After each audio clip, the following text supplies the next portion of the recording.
part of her game. Underway on our Super Regional weekend. First of our doubleheader tonight, all day tomorrow, all day Saturday. And perhaps a bunch of, if necessary, game threes on Sunday.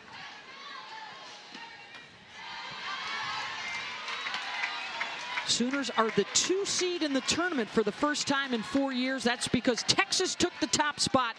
They open up with Texas A&M tomorrow night on ESPN2 as Kaylee Mudge steps in to lead things off. One of the 3 seniors in this starting lineup. Such a huge part of their success with a record of 207 wins against 45 losses. In the NCAA postseason, this group is 23-8. They are coming off a regional sweep of Chattanooga, UCF, and Auburn, and they have the leadoff Mudge aboard.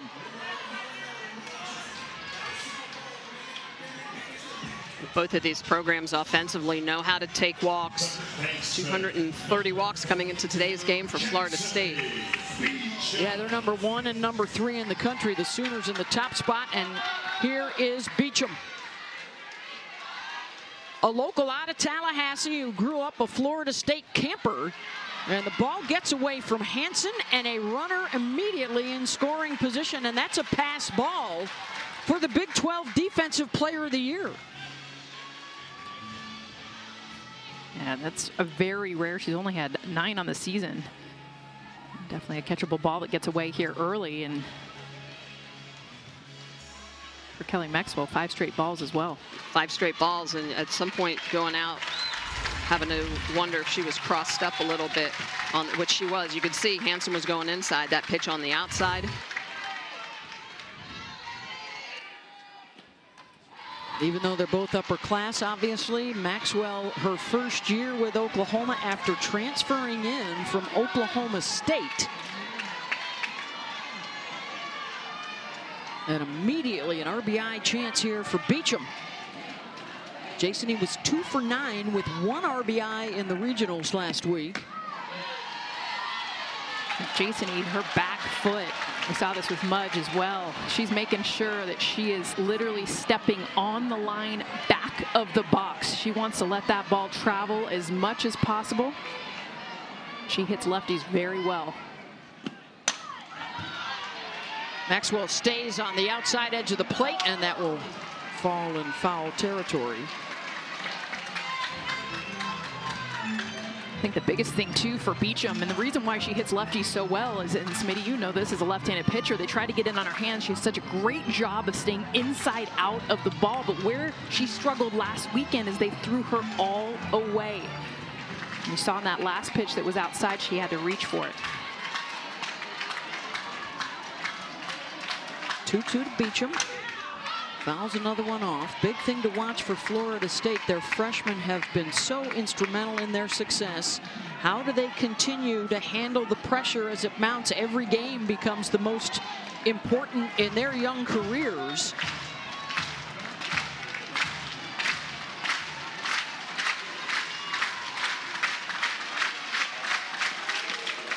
Full count. Conversely, for all the seniors on these 2 rosters, how do you handle the emotion of knowing you may be playing your last weekend of college softball? Absolutely. It's a big part of it, keeping all that in check while performing at your highest level. Full count. Beecham pops it up to Alyssa Brito. 1 down. Well, Kelly Maxwell is really going to use the down ball, much so this year than she did last year. A lot of drop and changeup, and that's what should get you to chase. She's been known more for curve and up in the zone, but this year using a lot of that down ball. It's helped induce some more changeups. Big key for Maxwell, though, is going to make sure that she's around the zone. She's a lot more down and mix, as we just showed, but it's that high whiff and chase rate that makes her one of the best in the business. Up and in to Kaylee Harding. Knowles are going to need her bat, and it's been a hot one. In our last 10 games, 4 home runs and 11 runs batted in for the senior from Murfreesboro, Tennessee. Drove in 4 runs in the regional. Maxwell catches the outside corner. Chelsea Clark is behind the plate tonight. Tom Meyer at first, Steve Gould at second, Dustin Douglas at third.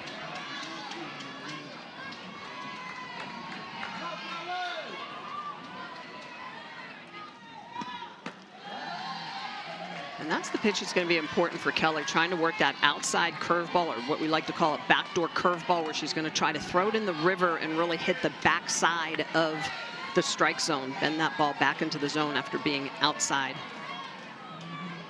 You see the pitch clock off there to the left if you're new to the postseason. 20 seconds between pitches for both the pitcher and the batter to get ready and get going.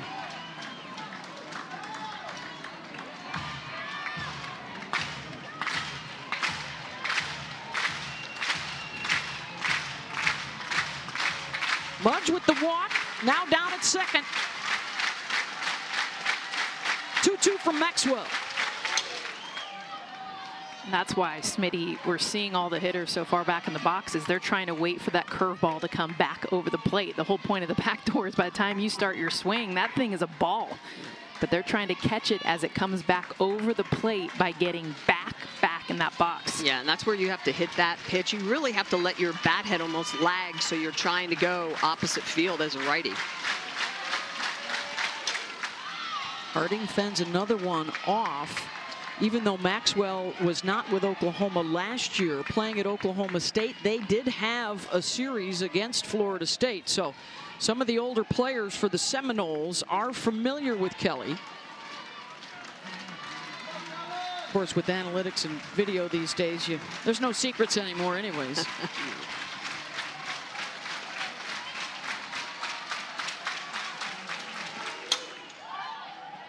Down the line, and that one will get out of play as well.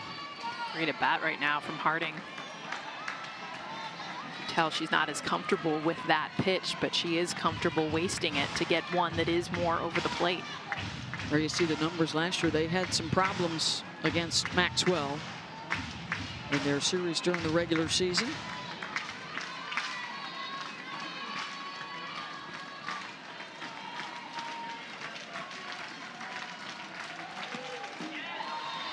And another full count for a Seminole batter.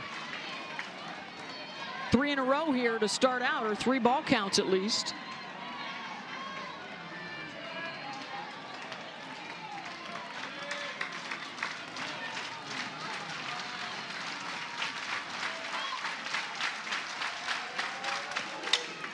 Ground ball kept in the infield by Jennings, and the throw to third to apply the tag on Mudge.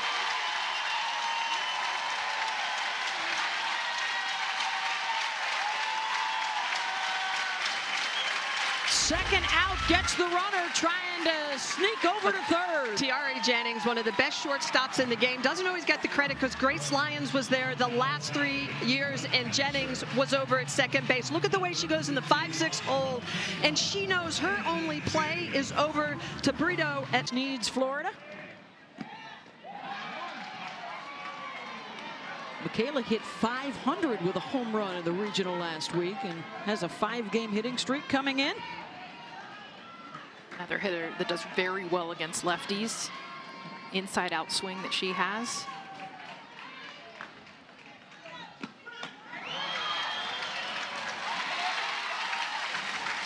Strike at the letters.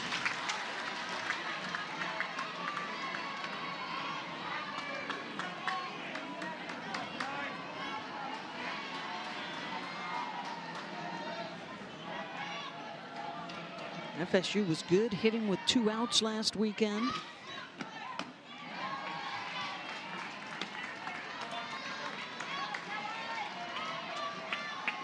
Kenzie Hansen's doing a nice job behind the plate right now, because there's a few of those she's setting up inside, and the ball's actually ending up way away.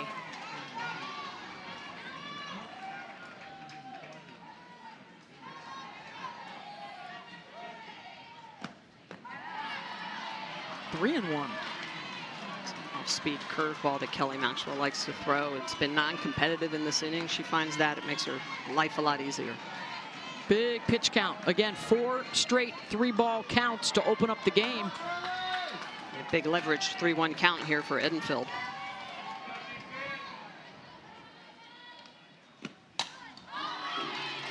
That was the pitch. 3-1, you're hunting something over the plate. Michaela Edenfield, that's why she's taking a little bit longer down the line right now, because she knows that was the pitch. You want to drive something out of here? Maxwell just gave her a mistake, but it was fouled back.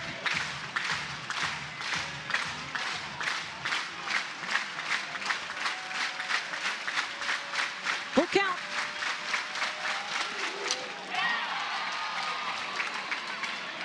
Taps that one up top.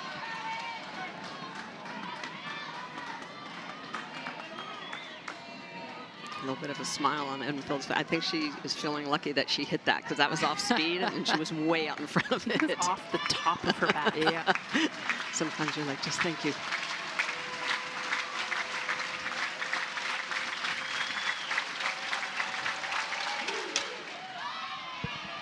Well, she plays with such confidence that her coach, Lonnie Alameda, knows one swing from Michaela can change the game. Suffered that finger injury earlier this year, was out 9 games in what she called a moment of frustration, owned up to it. You see the wrap there, took responsibility for her actions, came right back, and started hitting right away again.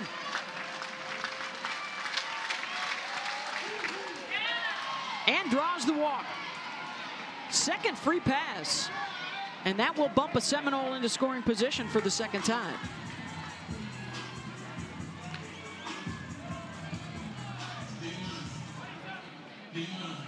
Here's a look at Lonnie Alameda, 10th Super Regional. She's 5-4 and now is back in her old stomping grounds. She was an all Big 8 performer. Not Big 12, not Big 10. Back in the days of the Big 8 when Smitty was around. Hey. Late 80s, early 90s. Big 8, that's right. And a white ball, white softball back in the day. 40 feet? No, No. she was still at 43. All right, here's Isa Torres. Another fantastic freshman hit by a pitch. And the bases are loaded. Without a hit in the inning.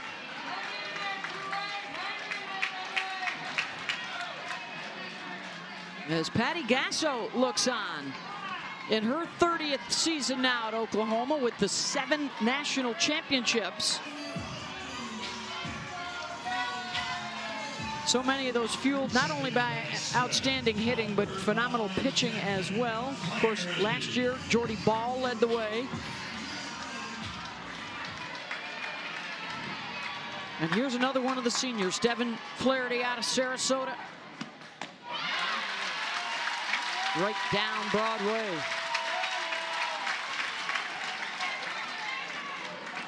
Four times all ACC. She's been a different player the second half of the season after she barely hit above 200 the first half of the year. Over 400 since. Was their best hitter last weekend in the regionals, hitting close to 800, battled off. She's been clutch, especially down in the order where she's at right now. Well, they need her to hit for average, but also to get on base, because she's a part of that speed game.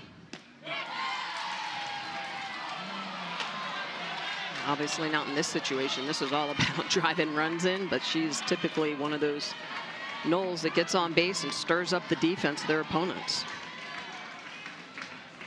Really good against lefties, 375 on the season, and a second conference pitcher-catcher. They've also had one pitch coach pitcher. So some early struggles with the pitch count now for Maxwell, up to 32 here in the first inning.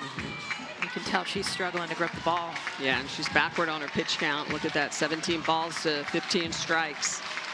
Obviously why she's in trouble here.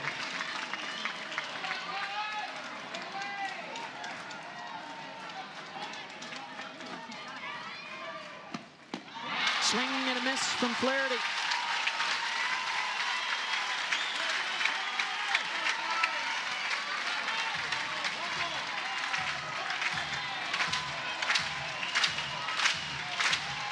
Bases loaded.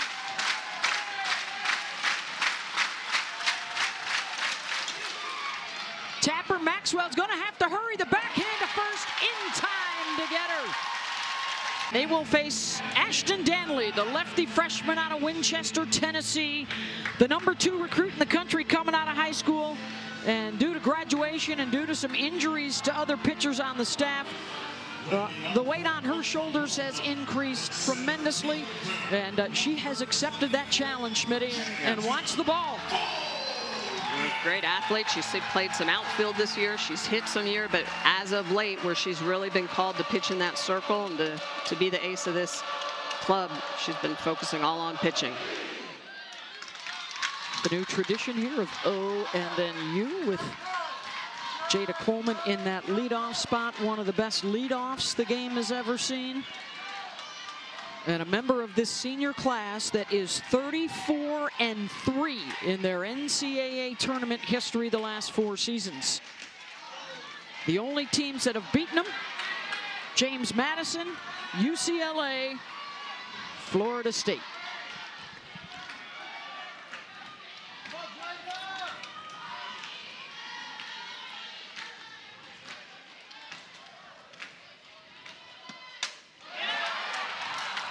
Little flare to Flaherty, 1 down.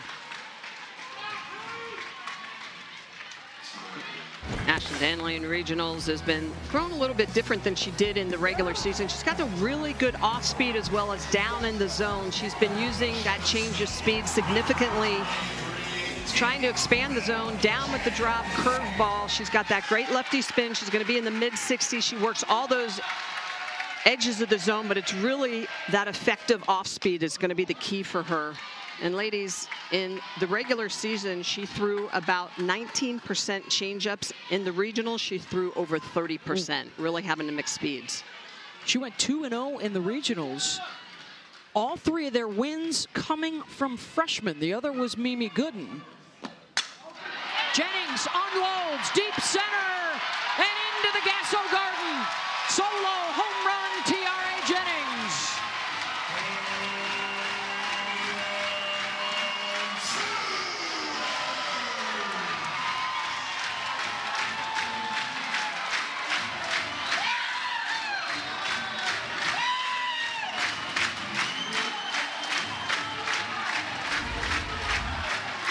T.R. Jennings has the highest fly ball percentage on the team. This is the swing for this pitch. Look at where her hands are, where they get to. This is a changeup down in the zone, right into that swing path. You guys, that's her 4th home run in her last 10 hits, not 10 games, 10 hits. Been on fire. The power of the Sooner Boomers, and Jennings with her 95th career home run ties her with Lauren Chamberlain for 3rd all-time, behind just Carly Spade and Jocelyn Allo, the all-time leader. Curtain call, the 1st inning. Waving to the crowd, the fans. It's a new stadium, jam-packed. How loud it is. Here's Ella Parker, the outstanding freshman from Los Angeles. There are 2 rookies, she and Cassidy Pickering, both top 5 recruits, both having a massive impact in this lineup. She's batting 3rd in this lineup. I mean, that says it all, period. How good she's been. 15 hits in her last 9 games. And that includes a 7-game hitting streak. Home run in the regionals, most outstanding player in the Big 12 tournament.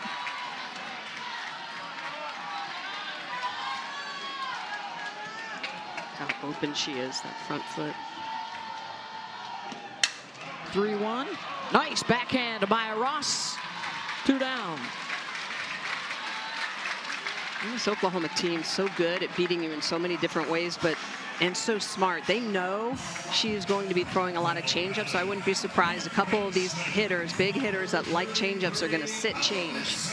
And here's the other development right this week. So McKenna Reed Their left-hander with experience may be limited this weekend. Their other pitchers don't have a lot of experience, and their rise ball pitcher, Allison Royalty, announced her retirement this week just prior to the start of this. So they probably spent the last 2 days, right, with the pitching machines on changeups and some curveballs and some drops. 100% showing left side spin. And down. A lot of down. Here's Alyssa Brito. She launches one. Back that goes off the wall and left center. Brito trying for two and dives in safely. 2 hits, both for extras. And both well struck.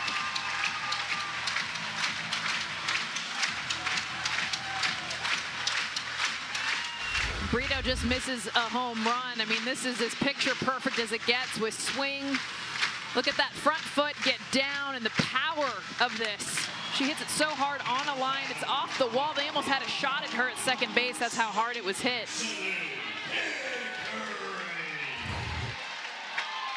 Here's the other freshman, Cassidy Pickering, out of Humble, Texas.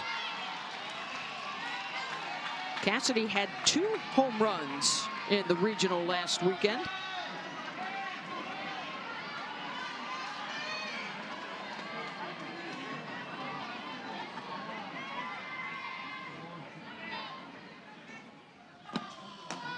Patty Gasso raves about how mature and knowledgeable the 2 youngsters are as hitters already when they arrived, and how they're sponges trying to soak up information from Patty and also her son JT Gasso right there next door, who handles the hitters. I love the way she said they ask questions. They don't wait for JT to say stuff to them. They're constantly inquiring. Asking not just coaches, but also their teammates. I mean, when you've got 10 seniors that have done what this senior class has done, they're learning and soaking it all in from all the knowledge around them.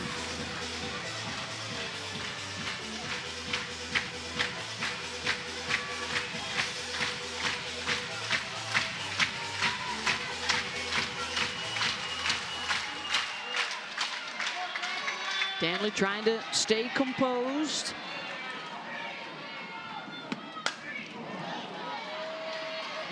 She is such a versatile athlete herself, Ashton is. She was also hitting in the lineup the first half of the season. And now with the injuries, they've decided that they want Ashton to just focus on the pitching. And so that's what she's been doing most of the second half of the season. A lot of that out of the bullpen. So this is a rare start for her. Really need her to come through. Smiling there. Thinking about a drag bunt. They're all playing so deep. She saw a chance to get a base hit. But you look at the numbers against what Florida State throws. Changeup and drop off 400 and 335. That both those numbers lead Division I. And the walk to Pickering. 2 on with 2 outs for Kinsey Hansen.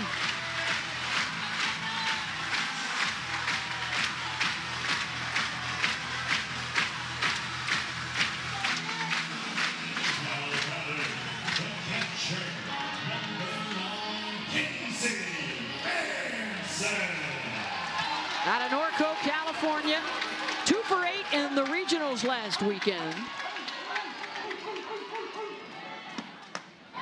And forever a part of OU folklore after her heroics. And then Jennings won it in extras. And of course, they would go on to the World Series and win it all. Kayla Edenfield calling timeout. We've seen 2 now in this inning.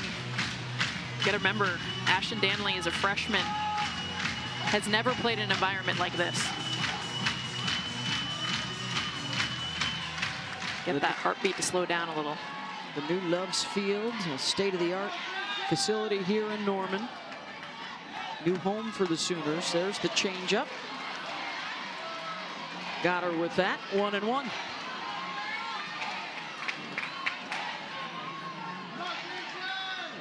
Oklahoma's so good at picking pitches as well. You could see kind of after that last pitch, Hansen over to her dugout to the coaches. It's okay, I got it. More of the off speed. That one was a little high.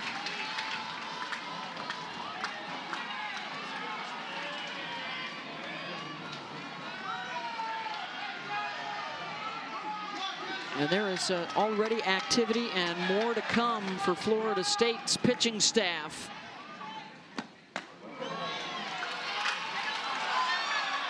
Inside corner.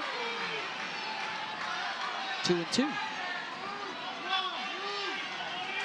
That was Mimi Gooden and Emma Wilson starting to loosen up.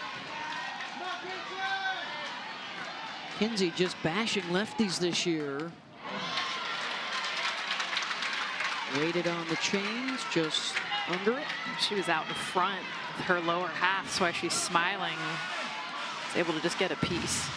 Well, and that's the pitch that Ashley needs to try to bounce in, and it gets in your eyes. You can see it, you can barrel it up, foul it off. You get it down below the knees, it's harder to identify. Again, I think too we're seeing both pitchers here dealing with the humidity and the hot temps tonight. Reaching for rosin, reaching for the dirt. With Brito and Pickering aboard, already a run in on the Tiare Jennings solo home run.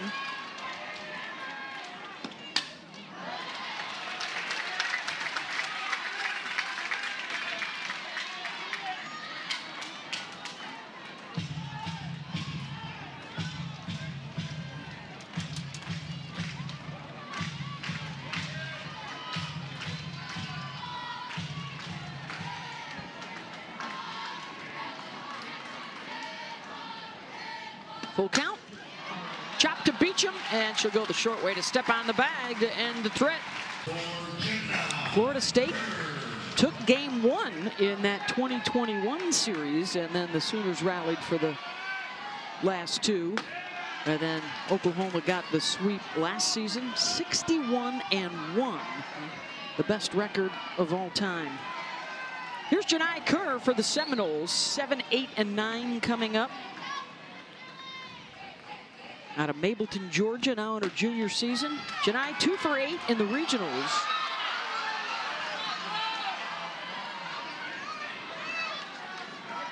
Has already overcome an ACL injury in her career. Last 2 seasons has been terrific. A 300-plus hitter. Sanders, good charge at first.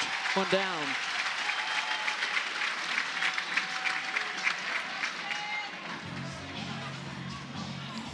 Tough to get anything through. The fielding percentage for the Seminoles again this year, top 5 in the country. Patty Gasso, or for the Sooners, Patty Gasso puts such an emphasis on that.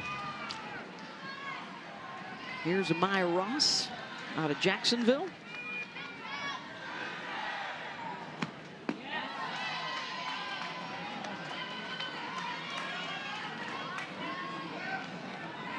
.324 on the season for Amaya. She has started in every game this year for Florida State.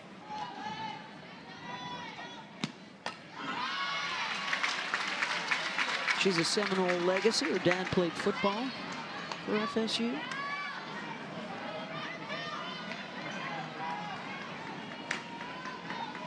Lonnie Alameda loves the fact that Amaya stayed and played. She didn't play a whole lot, didn't start a whole lot her first 2 seasons, but loved being at Florida State, loved this team, and worked her way into the starting lineup this year.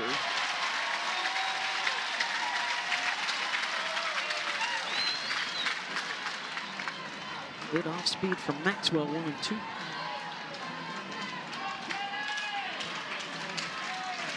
There you see the big jump forward this season.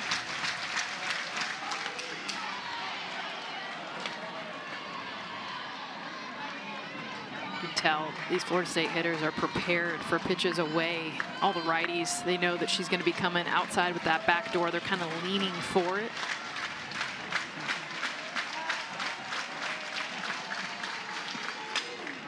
Ross now in front.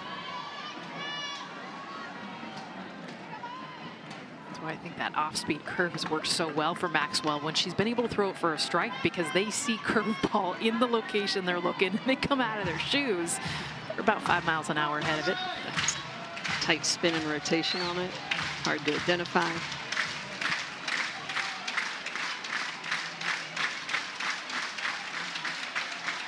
Two.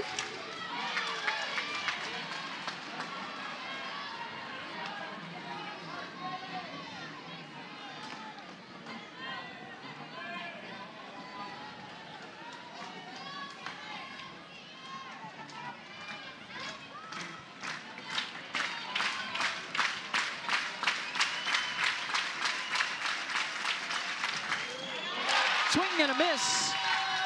And the throw down, 2 down. First strikeout for Maxwell. Yeah, and this is when Kelly's at her best. She'll get you to chase out of the zone, and she puts that ball, the high spin rate on it, the drop in velocity, and Kinsey Hansen, one of the best in the business. She trusts her back there. She allows her to drop that into the dirt, gets the swing and miss, first strikeout of the game. Here's Kennedy Harp in the 9 spot.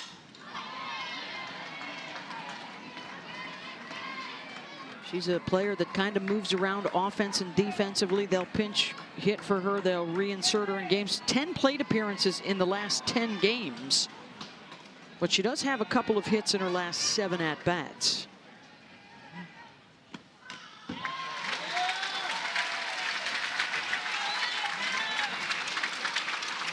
Hit a home run against Notre Dame in the ACC tournament this year. Freshman out of Lawrenceville, Georgia.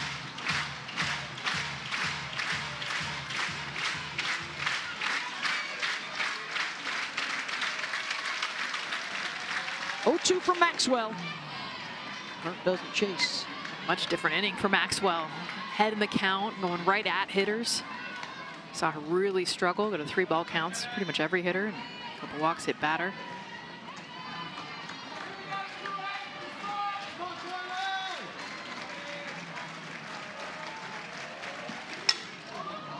Got over the top of that one. Pickering is there. 1-2 for 8 for Patty Gasso, which would tie her with Mike Candrea for second all-time, or excuse me, amongst the coaches, #1. And this Oklahoma program tied for second with Arizona behind UCLA's 12.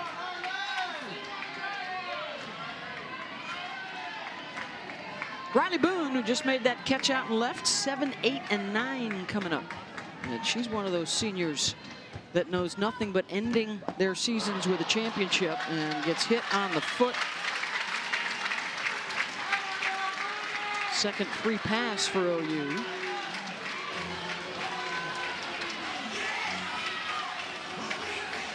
Second baseman, number 40, Alina Torres.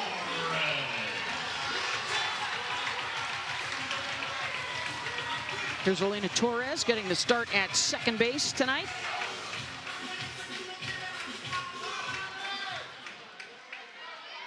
Senior out of Glendale, Arizona. And I loved her eyes on that potential bunt. And she's looking at the corners, looking at the right field, side of the field. Where am I going to put this bunt down? She took a strike. Yeah. She has 4 sacrifices on the season. You don't see that a whole lot, OU sacrificing. So many boppers in this lineup. This is the time of year where the leadoff batter on, you want them in scoring position, knowing that the top of the lineup, even your on-deck hitter, is a big home run hitter. Well, when almost everybody hits 300, right? You don't want to waste the out. Yeah. Got 4 hitters over 400. Yeah. Well, we've already seen the home run ball from Jennings. 45% of the runs scored on the season have been courtesy of the long ball. 28 games this year, they have multiple home runs. They've won all but one of those.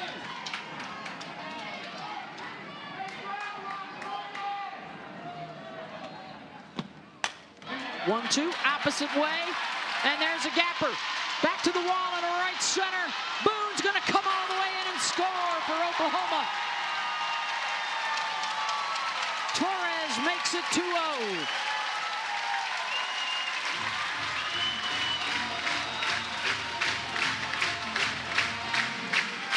Alina Torres has 2 strikes. Watch her wait. Recognizes changeup. Just a beautiful job. Watch her stay back enough. Again, 2 strikes. Being able to find the gap. Not just make contact, but with slug to get this all the way into the gap, to the wall, and score another run for the Sooners.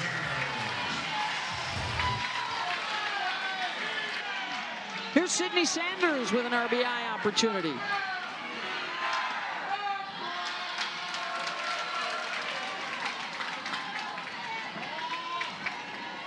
Looking to get back on track. She was hitless in the regional. Just 3 hits in her last 15 games. But another one of those players that can change things with one swing. Launches that right at Mudge. The throw into second. Torres able to dive back in. 1 out, and it's back to the top of the order.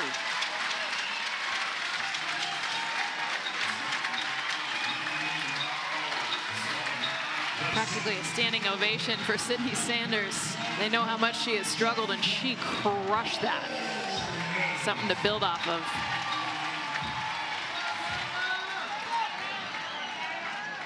Jada popped up her first time up.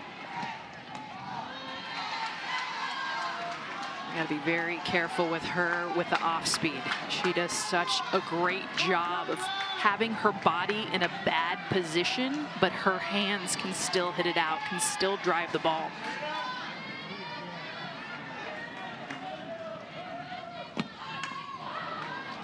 Tried to drop down the bump, 1-1.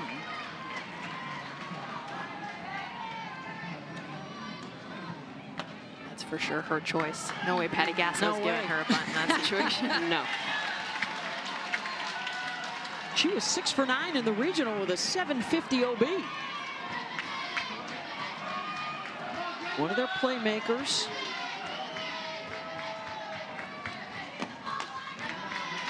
Danley tried to get her to reach. 2-1.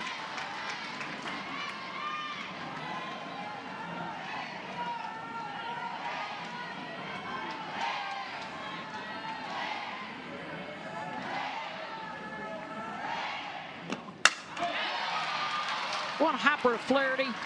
Side retired, but even for the second out. Here comes Jennings.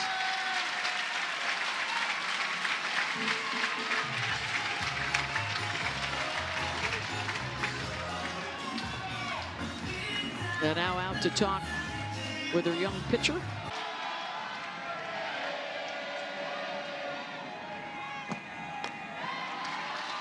One and 0. Unfortunately for Ashton is that everything that she is throwing high is off speed, which is almost the opposite of what you want. Yeah. Jennings is better than 400 at the plate with 2 outs and with runners in scoring position. She got him on the board back in the first inning, just annihilated a changeup that was actually down in the zone, a ball below the knees. That's her wheelhouse, anything down. Let's be real, pretty much any pitch she can hit hard. She is now 7 RBI away from tying Laura Espinosa for 4th all-time. One of the great hitters in the history of the game. They were never going to give her something to hit. They'll take their chances with Parker, who grounded out her first time up.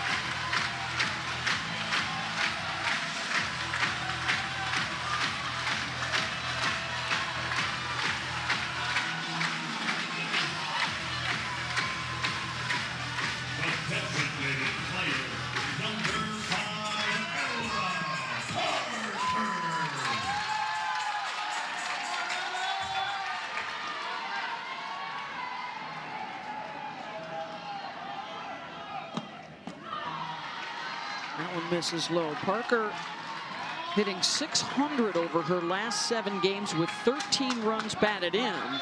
Not as good against lefties this season. Just .242.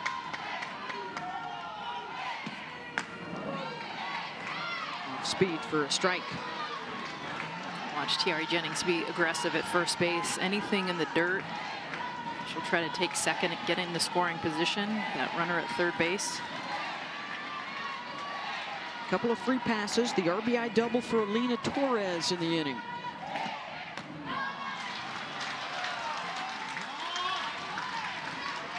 Two and one.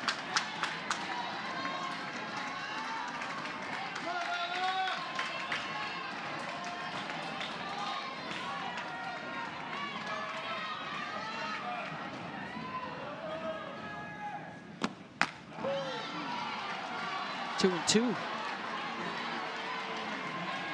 Patty Castro saying, oh, Ella, that might have been the one.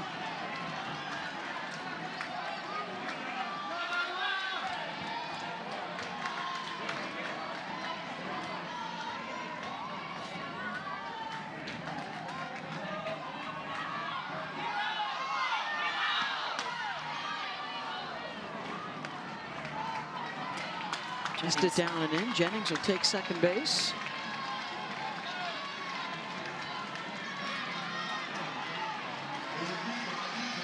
Two in scoring position now with a 3-2 count for Parker against Stanley. Center field, Harp with room on the edge of the track, side retired. Game 1, best of 3 as we tip off our super regional weekend. Beth Bowens and our Olympic gold medalist Michelle Smith, Jessica Mendoza. Game 1 of our doubleheader tonight. Head out to Los Angeles for UCLA and Georgia, game 1 of their series.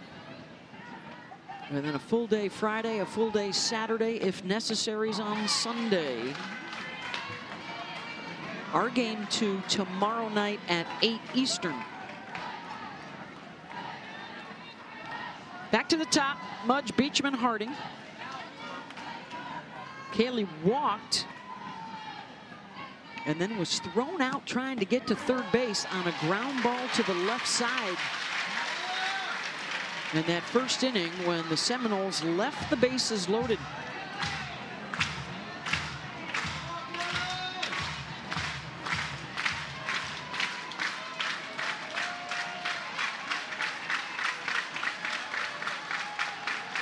One-two pitch. Popped up. Sanders tracks it down. One away.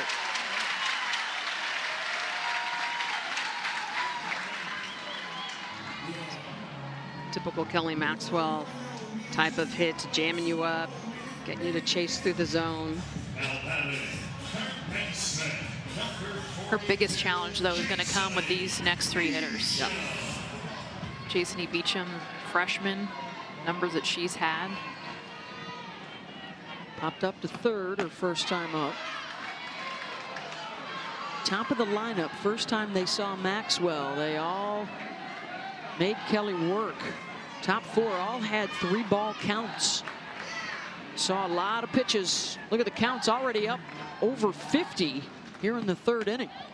I think Kelly's aware. You can see she's a different pitcher this inning versus last inning when it was the bottom of the order. She understands Beecham and the fact that in one swing she can bring this game 1 run closer. Has to be very careful. Beecham gets anything middle in. And too far in, hitter. One out base runner here for Florida State. And just to your point, so Beecham, Harding, Edenfield, all of them double-digit home runs, 15, 14, 15 respectively. This is where they do damage, right, with the long ball. Over half their home runs are these 3.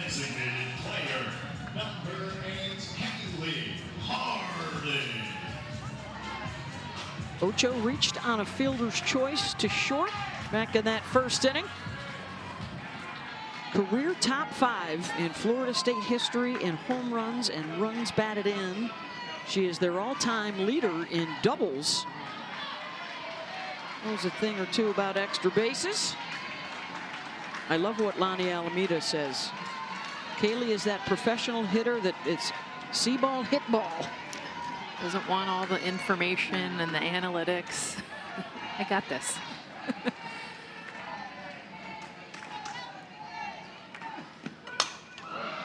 Good contact from Harding, and that will reach the wall. Out in left center, Beecham stumbles and falls between second and third and has to dive back into the base.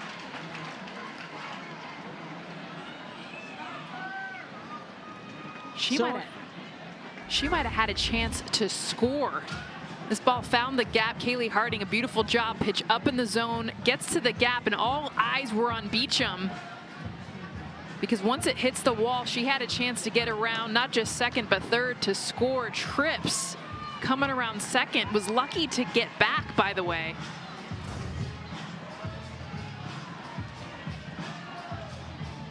So instead of second and third, Seminoles on first and second.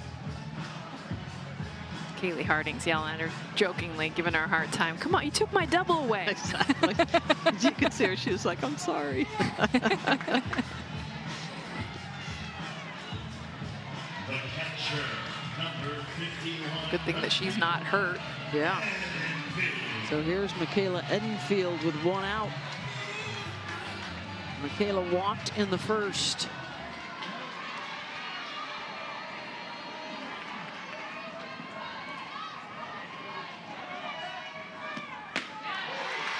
That's the second inning tonight that Florida State, usually so chaotic and so strong on the bases. Second time tonight they've had an issue between second and third. Both when Harding hit it, too.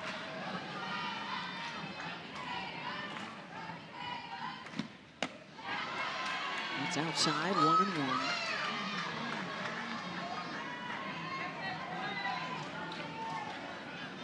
.43% of Michaela's hits result in a run batted in. Just 4 RBI shy of a third straight 50 ribby season. Very productive career.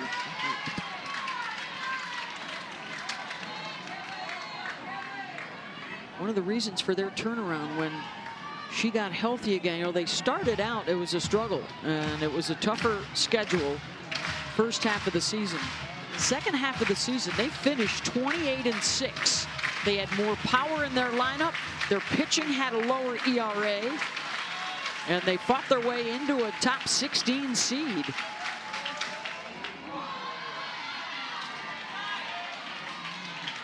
Two and two.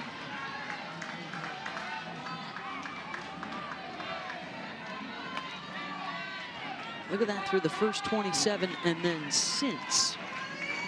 The home runs. And better yet, the ERA dropping down over a point. In the dirt, Hansen tries to block, and Florida State ends up getting those 2 bases anyways. So now 2 in scoring position for Michaela. And a full count score. That one a wild pitch.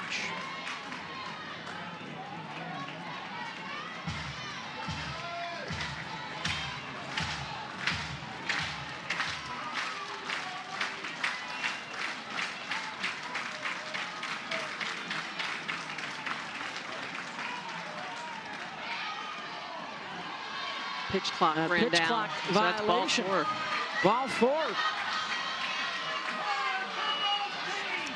Michaela saw that and actually started walking before the pitch was delivered. Could hear the umpire call it. Yeah.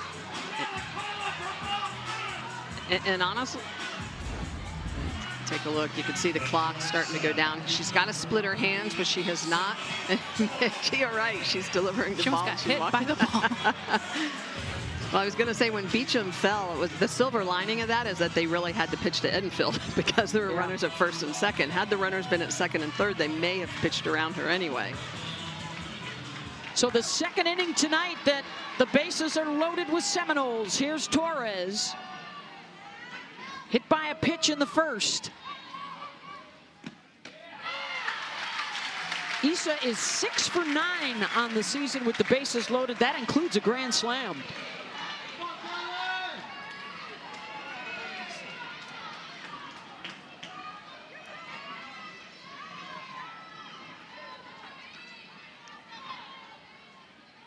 Oh, 1 pitch. Tap foul, 0-2.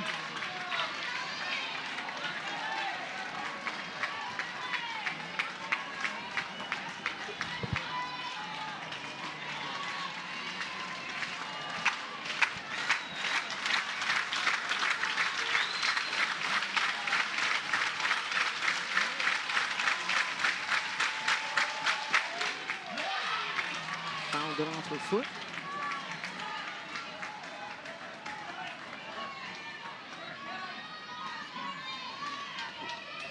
Kelly really challenging the lefties on that inner half of the plate, taking advantage of that lefty-lefty matchup.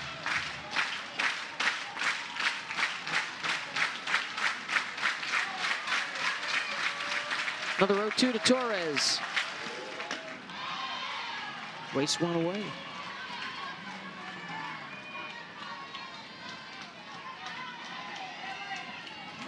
A hit batter, a single, and a walk, loading the bases. They left them loaded in the first, but now threatening again here in the third.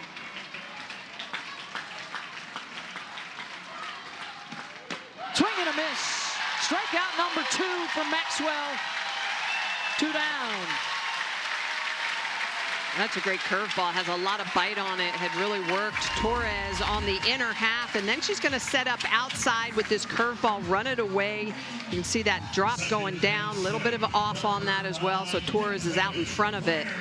So just multi-dimensional Kelly, working on many different plays with many different speeds. All right, so it's the second time tonight Devin Flaherty has come up with the bases loaded. The ground out back to the pitcher. Maxwell made a terrific play to get her at first base to end the inning. Playing in her 272nd game. Only Skylar Wallace at Florida has played in more amongst active players.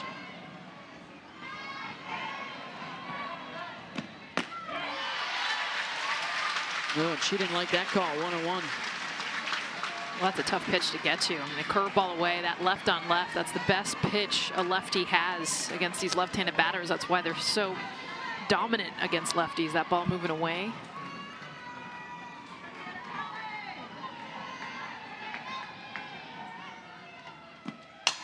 Flaherty delivers, base hit out to right. 1 run is in, the throw to the plate, not in time. Harding slides in safely. And FSU ties it up at 2. How about this senior, Devin Flaherty? And she was the hottest hitter in the regionals last weekend, had more hits, was up in more clutch situations, up again here with the bases loaded, and I just love the swing path. We had talked about Maxwell trying to get in on the hands. Flaherty, just a nice job staying in close to her body. 2 runs come in, we're tied up. Senior delivers. And one of the free passes comes in to score.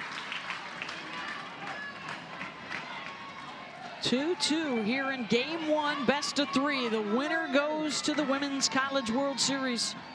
These 2 teams played last year for the national championship. Only one can return to OKC. Kerr skies that shallow right. Pickering is there and makes the catch. Oklahoma and Texas leave next year to the SEC and the Southeastern Conference. 7 teams still in the Sweet 16. This is the first game of the weekend. Georgia and UCLA coming up next. That one should be a lot of fun, a lot of power, a lot of big swingers in those lineups. Maya Brady, Charlize Palacios, Short Sarah porch, Mosley, all Jada outfield. Kearney. Sunset Boulevard, you're driving there tonight, you go ahead and look careful. out. Close the sunroof. It's a good day to be a bopper. It's a little tough to be in the circle. Yeah, terrific stuff. All we know, I think, so far is that one team in Oklahoma City will be from the SEC. That's because Tennessee and Alabama are going head-to-head in their Super Regional. Tennessee, one of those teams looking for their first title.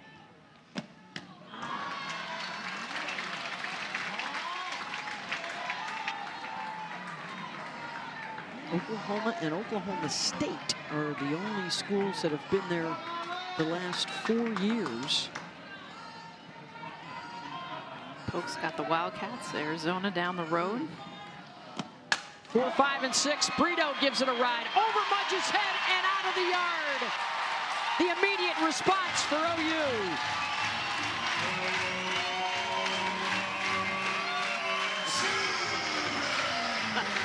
Wow.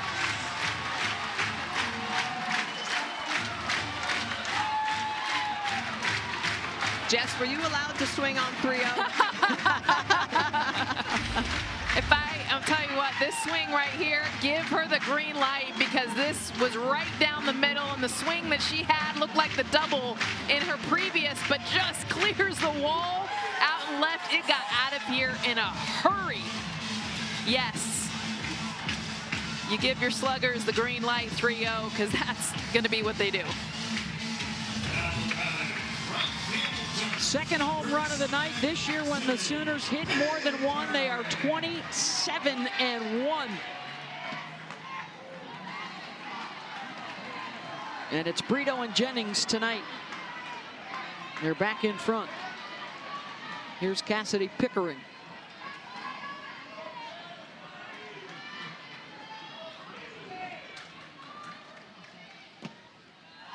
We talked to Patty Yasso about Brito. She only had 1 hit. She was 1 for 10 last weekend in the regionals. Like, hey, you know, is she all right?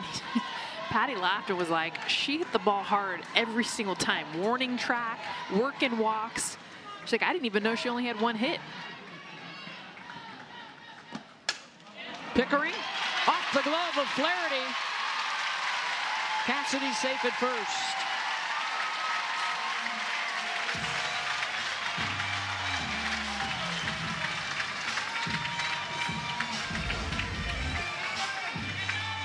Ball is smoked. Impressed that Flaherty can get a glove onto it to her backhand, but no chance.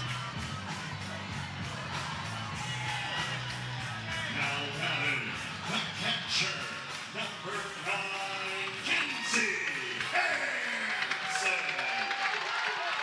Hansen grounded out to third her first time up.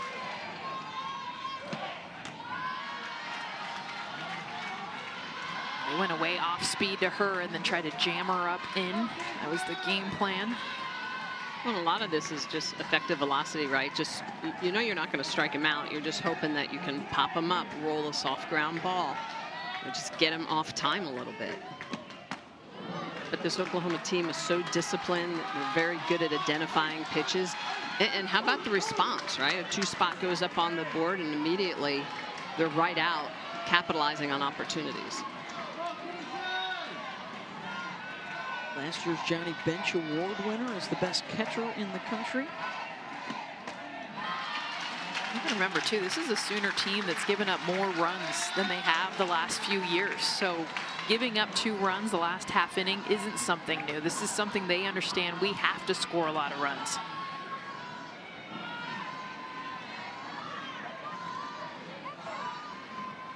Top 3 in the country again this year in runs scored, and Hansen draws the walk. 2 on with nobody out. And it's Riley Boone.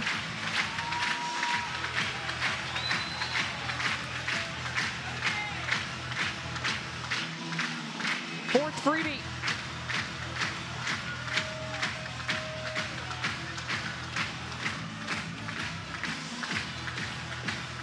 You know, this is where it's tough decision for Lonnie Alameda. What do? You know, her staff, she's got injuries, doesn't have a lot of folks to really call on out of the bullpen.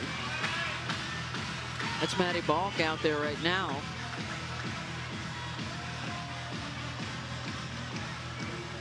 Hey, the NCAA Women's Lacrosse semifinals are tomorrow on ESPNU. At 3 Eastern, it's Florida and Northwestern. Then at 5:30, Syracuse and Boston College. Final comes your way Sunday at noon on ESPN.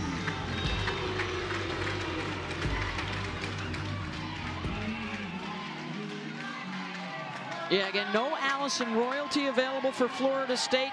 Possibly McKenna Reed. On a pitch count, Boone drops down the bunt.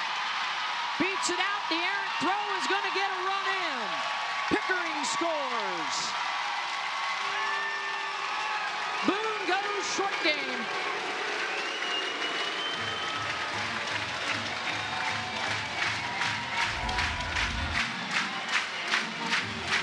Now just seeing the corner is back. Amaya Ross is going to pick this up. The throw nowhere in the vicinity of Flaherty.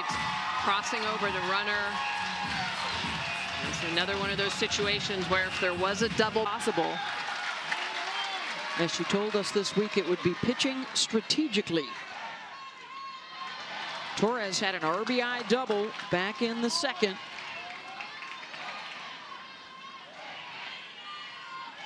Two ducks on the pond here.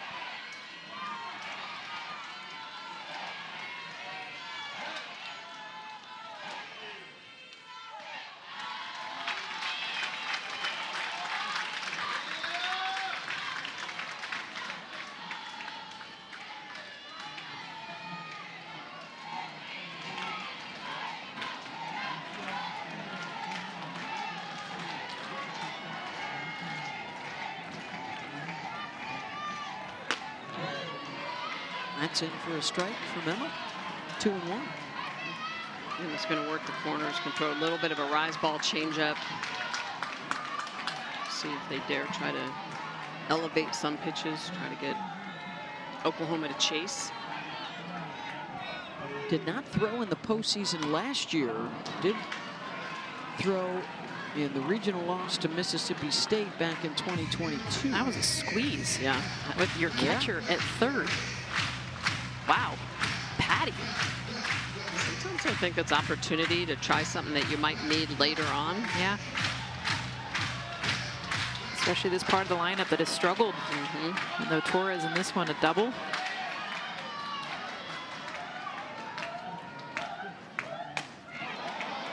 Swinging away here.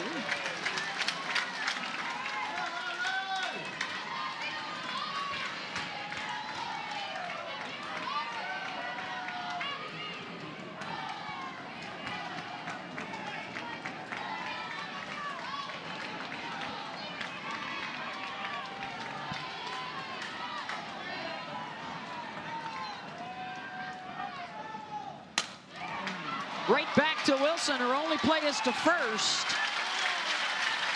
They record the out there as Hansen comes in to score.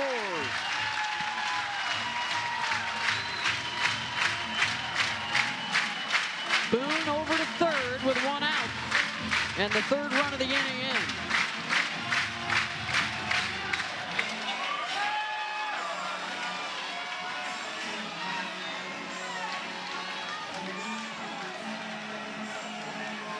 Now batting, first baseman, number 1, Sydney Sanders.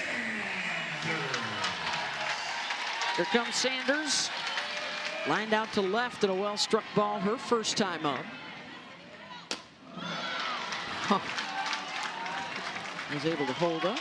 She wanted that one. She was diving into that ball.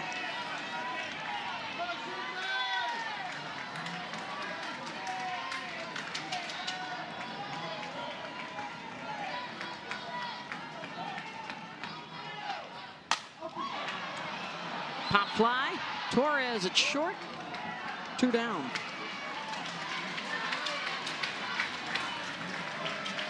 Right back.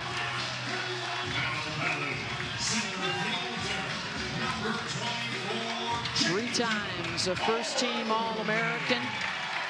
Twice on the All-World Series team. Scooped by Edenfield. Good stop. Great stop.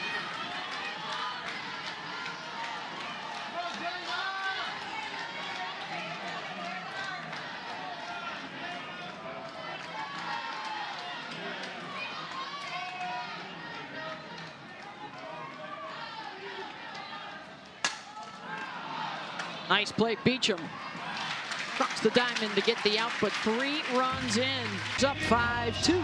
Patty, I was just talking to you this week about Alyssa Brito, and you were talking about how hard she hit the ball last weekend. How important was her hit home run response after Florida State tied it?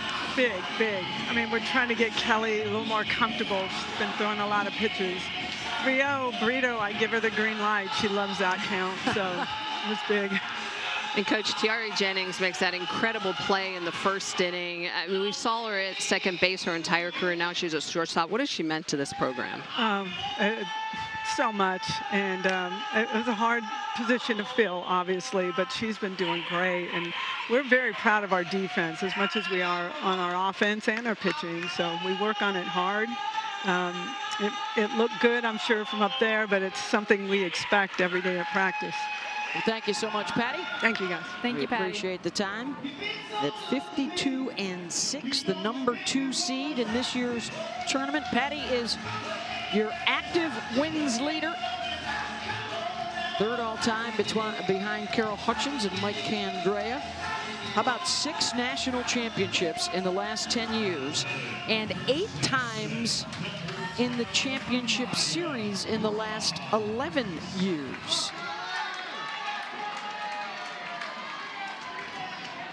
Here's Amaya Ross, 8-9, and then the top.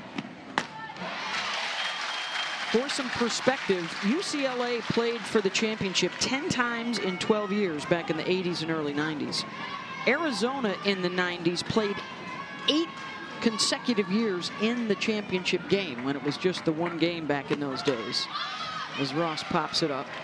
I thought you were going to say when it was just the 2 teams. Just the 2. Well, for a long time, it seemed that way. Then we went to the championship series and things changed. We had 8 different champions in 10 years to 2015, and then Gasso Sooners took charge, and their dynasty continues. Well, until somebody stops it, will that be Florida State this weekend?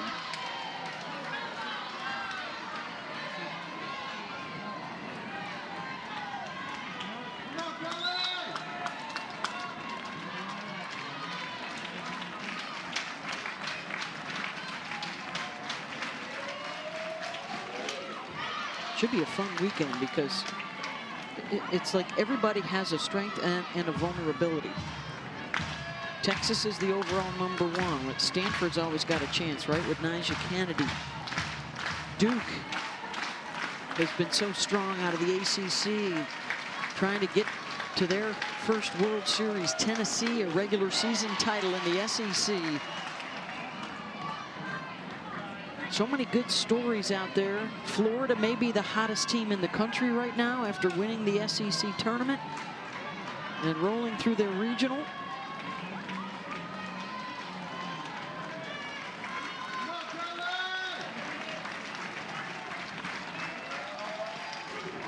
That's low to Ross.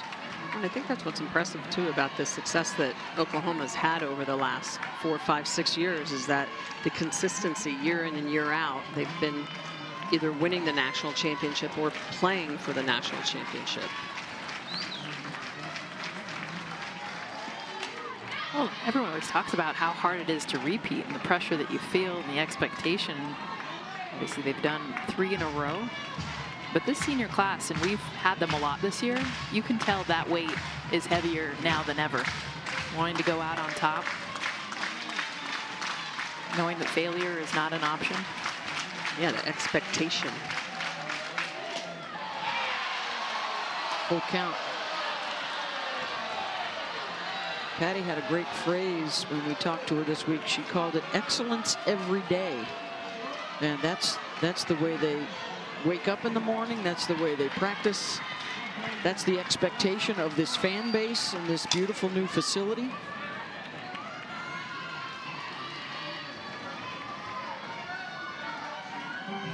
And in every facet of the game, and we talk a lot about their offense, right? Because they had Jocelyn Allo, they had Lauren Chamberlain. You have all these big home run hitters, but they didn't just outbash people, 10-8. They have the best pitching, staff in the country, best ERA, best defense. They have never settled. 10th pitch of this at bat, and Amaya doing some work here. She struck up on the changeup her last at bat, and you can tell she's been trying to be late. She does not want to get beat by anything off speed. A lot of foul balls down the right side, or straight back.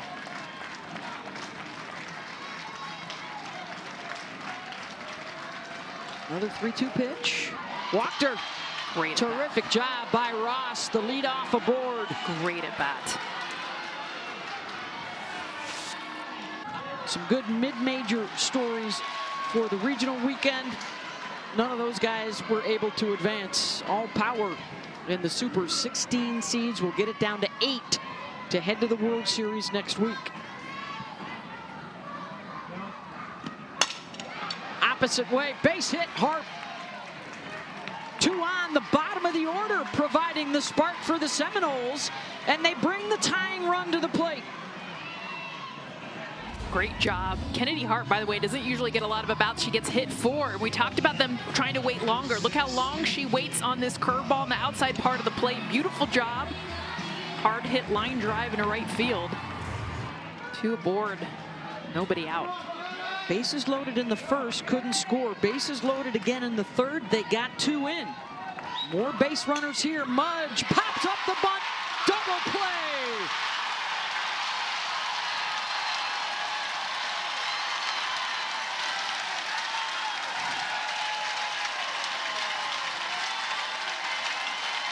And this is just textbook bunt defense for Oklahoma. Maxwell going upstairs, inducing the pop-up. Brito seeing it in the air, making the catch, and immediately over to Sid Sanders for that big double play. You see that ball immediately going up. Probably a ball that Mudge does not need to be going after because it's up in the zone. All that energy. So you can see Sid Sanders looking for that next play, obviously picking up the double play. 23rd of the year for Oklahoma.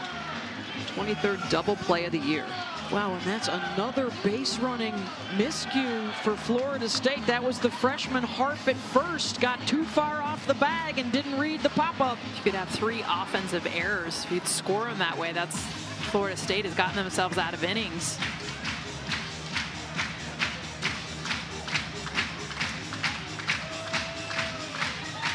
So now a runner on second with 2 outs. And here comes that part of the lineup that can do the damage for the Seminoles. Jason E. Beecham popped up in the first, was hit by a pitch, scored in the third.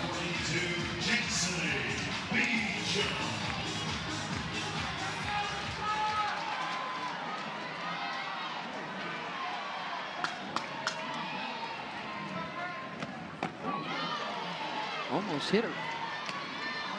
Able to scooch out of the way because she wants to swing. She's got a pretty one. The ball a long way. Right. Actually, she's probably going to go down the best freshman in Florida State history, the numbers she's had this season.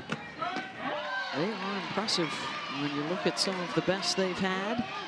That's saying something. Jessie Warren, her freshman year, Sydney Sherrill won a championship, put up some really good numbers, but Beecham over 400, 60 RBIs.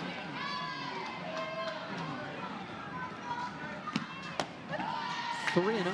Here are their numbers from their rookie seasons. The Red, well, are the leaders. Warren had more home runs, but you see Beecham with the better batting average and the record for RBI.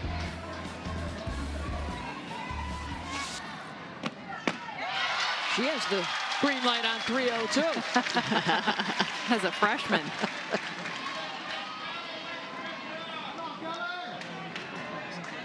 I like it, especially when you're down or tied up, right? Where Brito was tied up. Opposite way, drifting over is Pickering, and she's there. The double play, damaging. 5-2 OU. Kocha on the mic when we come back. Environment, including your starting pitcher, some base running miscues. How do you slow the heart rate of these players? Yeah, I mean, they're in it and they're trying, and you know, this is a great environment, and I couldn't be more excited for our freshmen. It's our whole team in Joe, but our freshmen right now, they're present. They're for sure present. So you know, when you get geeked up in moments, you do a little bit more. So they'll be better for it. But we've had chances. We've had chances of swinging it, and it's a lot of fun right now. And Coach, what has Devin Flaherty been doing? That big 2-run RBI single in the third. She's really been hitting well as of late.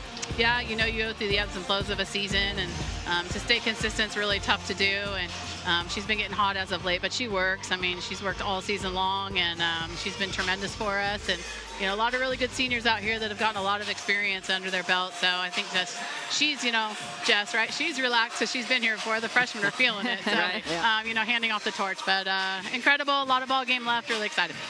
Thank you very much, Thank you, Coach. Thank y'all. Thanks, Lonnie. Her nickname from back in your day, right? Oh, yeah. That started at Michelle Stanford when she was an Schneider. assistant. Came up with it because they all called her Lonnie, and the head coach at the time, John Rittman, was like, I need to call her Coach. And they were like, but she's our friend. Schneider was a Spanish minor. She's like, we'll go Spanish with it. Coach up. Got a new left fielder out there, Autumn Belvi. And it's Chiari Jennings to lead things off 2, 3, and 4. A 5-2 Oklahoma lead. Game 1, best 2 out of 3. The winner goes to the Women's College World Series. A sweep would be the first ticket punched for one of these two teams. Our game 2 tomorrow night, 8 Eastern. Still to come tonight, Georgia and UCLA out in Westwood. Game 1 of their series.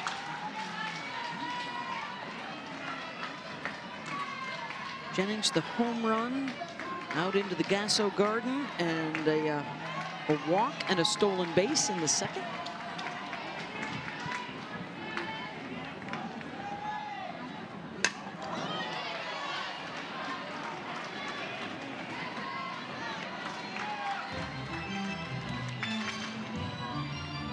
Three titles for these seniors. That 71-game win streak. They're 228 and 14 over the course of their careers. Incredible. It's 14 amazing. losses in 4 years. I mean, most players have that in one season. Yeah, for those 4 years. First time in a decade, plus that they lost a Big 12 series, and they lost 2 of them to Texas on the road and here at home in Bedlam. First time Oklahoma State had won here in over 30 years.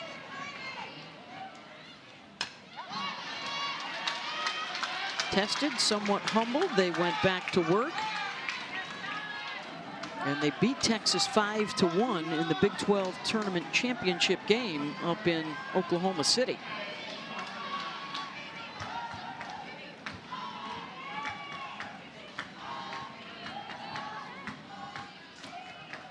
Wilson delivers low and in, full count. Home runs by Jennings and Alyssa Brito tonight for the Sooners.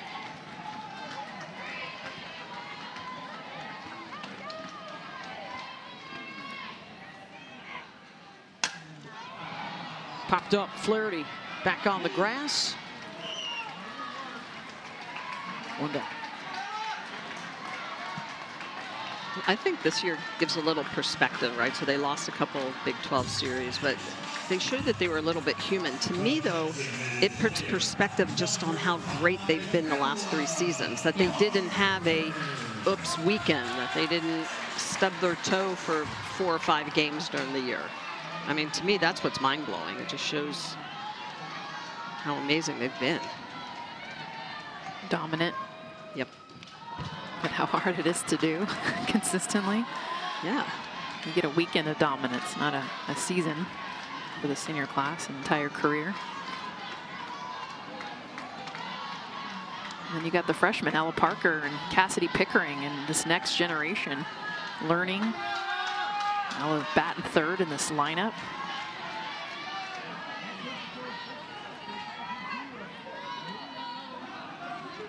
I mean, the respect out in right field. Janai Kerr is almost touching the wall out there.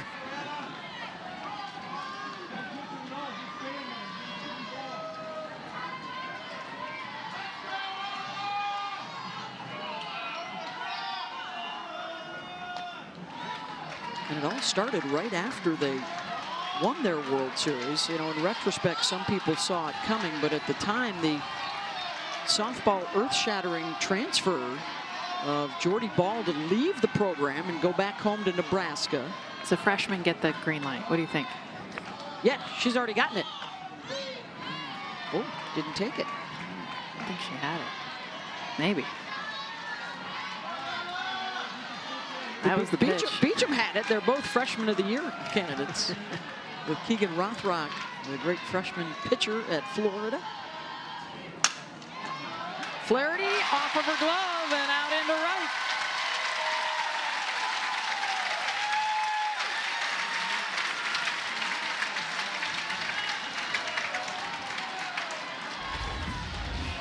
Devin Flaherty's been busy at second base. A lot of hard hit balls. One to her right, this one to her left, off the glove. That's the ball with that exit velocity. Takes that extra hop.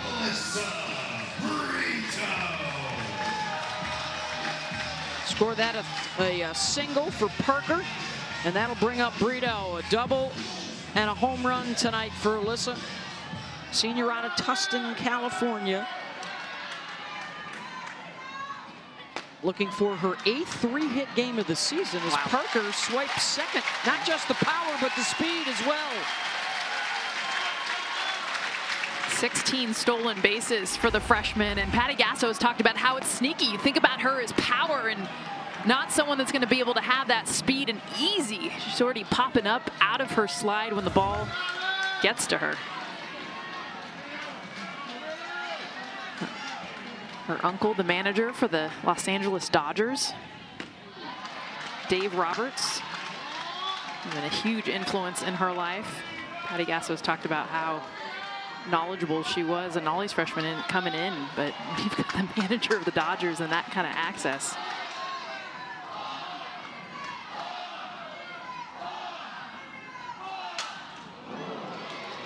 Yanked foul. Elicits oohs and ahs.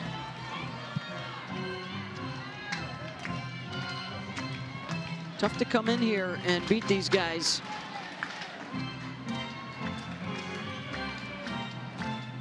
Home losses in the postseason, a rarity. First at Marita Hines Field next door, and now here at Love's. Brito, way back and gone. Second and 2 at-bats for Alyssa. This one a 2-run shot.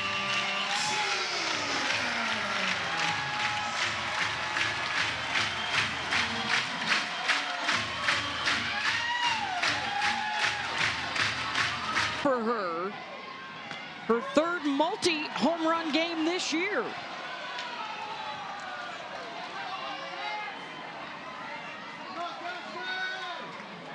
And the lead now 7-2 here in the bottom of the 4th.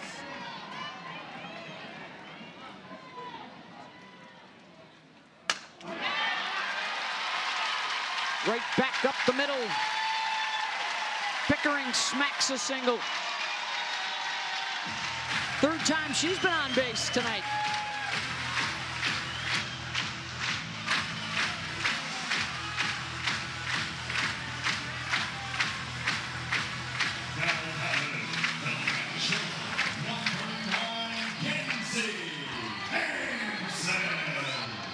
Here comes Kinsey Hansen.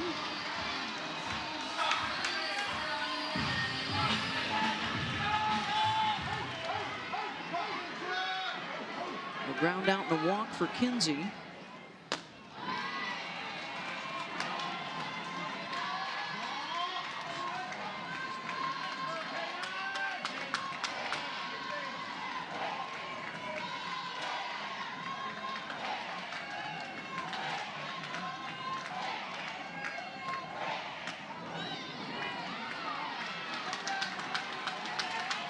Just saw Bonnie Alameda speaking into the walkie-talkie over there. That's something new this year that coaches can use, a digital signaling advice, or your catcher now can often be wearing an IFB in her ear. You can signal what the pitch is. You can also signal to defenders. Can't use it for hitters. Some coaches like to use it a lot, some a little.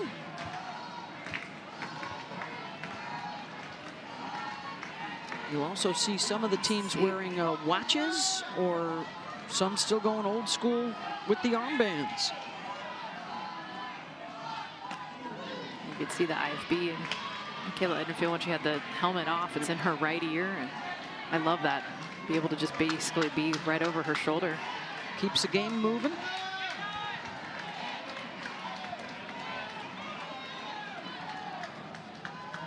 (3-1) to Hansen. Kinsey gets a hold of one. That's deep, and that also leaves the park. 2-run blast.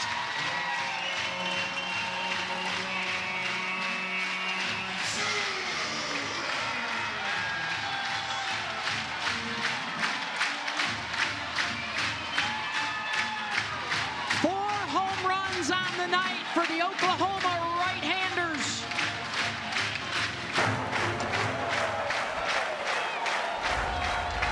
Florida State will be challenging whether the runner left on time knee for first level. base. Kenzie Hansen does a beautiful job, not just getting to this pitch, but up through it. You see the bat angle, she's below it and up through it. That's why she's able to launch this thing so far and so high. And now a challenge from Florida State to see if the runner left first base early, which would nullify the scoring here. As Hansen shares some information with her teammates. Can't leave till the ball leaves the pitcher's hand.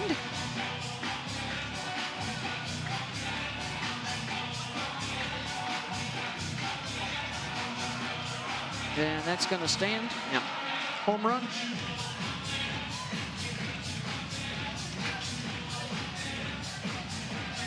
And that's actually right on time. She's played that perfectly, because we've actually seen a lot of runners leave late, like the ball is 2/3 of the way to home plate before they leave.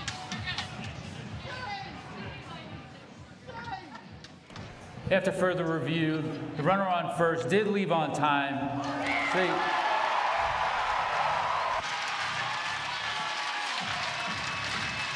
Tell Cassidy Pickering it was a big exhale of relief.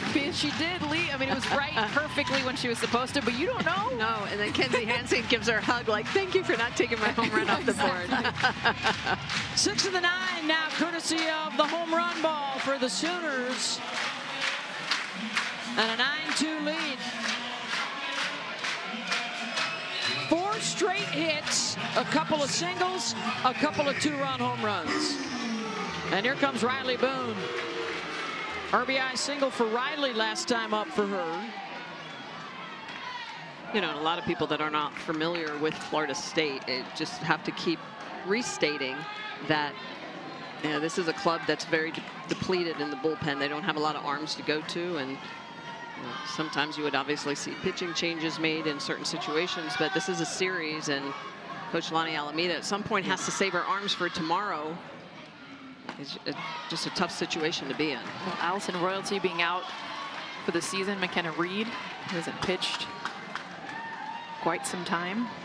Told us she's day to day. The youngster Mimi Gooden may get the call tomorrow in game 2. Or they may have to go back to Danley. Well, and the story for Florida State ultimately has been about their offense. You know, even when they were fully healthy, they missing a huge ace in Catherine Sandercock, who graduated. Boone draws the walk. It's a team that you can't count out, and over the years they have provided some postseason magic. Well, just the other day in Auburn, against Auburn, they had that huge inning to blow that game open. They are capable of a big inning at the plate. Well, they've already seen it. I mean, be able to come into this place, score, tie. And a couple of offensive mistakes, base running errors. If they hadn't committed those, potentially could have had the lead at one point. Here's Alina Torres, RBI double in the second.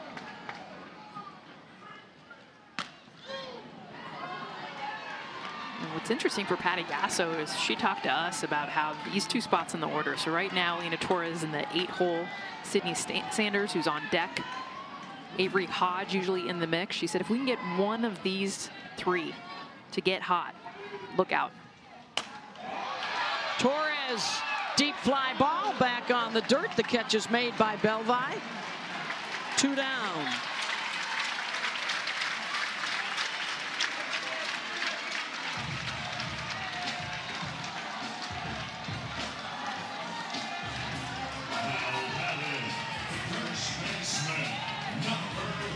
That'll bring up Sydney Sanders. A line out to left, the pop up to short.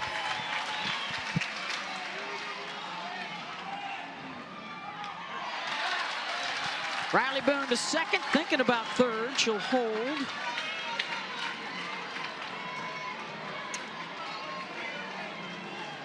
She now represents an 8-run lead. If the Sooners can get her home, the 8-run rule would be in effect for Florida State in their next at-bat.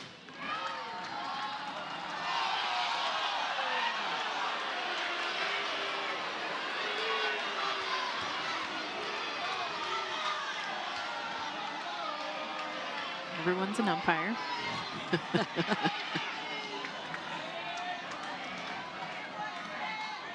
1-1 from Wilson. Sanders outside the bag at third. All of Sanders' hits in this game have come off the very end of the bat. She had a hard hit to left, just off the end. Otherwise, it probably would have gotten out of here. And then a fly out to short.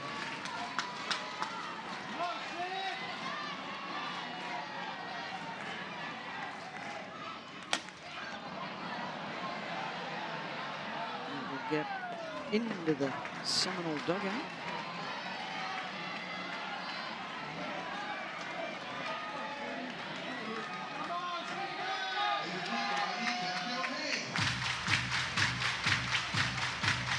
Double-digit hits for the 29th time.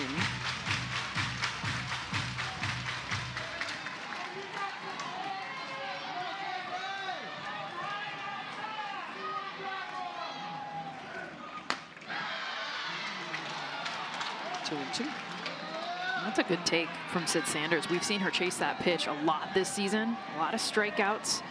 It's a really good take. Usually something up in the zone. She wants to take a hack at it.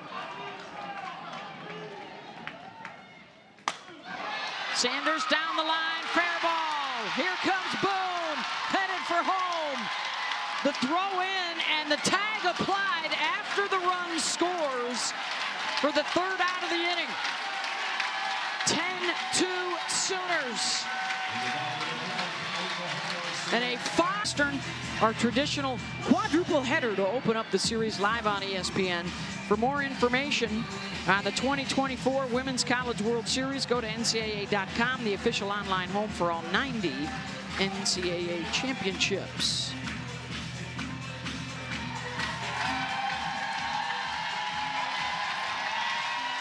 To the 5th. And they're on their feet at Love's Field. A 10-2 Oklahoma lead. The 8-run rule in effect. Seminoles down to their final 3 outs unless they can get a run in to extend this game. Game 1 of our best 2 out of 3 for a spot in the World Series. And a rematch of last year's championship, won by OU in 2 games. 3, 4, 5 coming up for the Noles.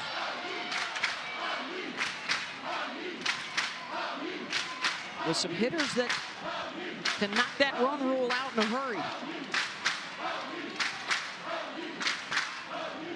Harding reached on a fielder's choice and then singled and scored in the 3rd. Kelly Maxwell back out there to try and close it out.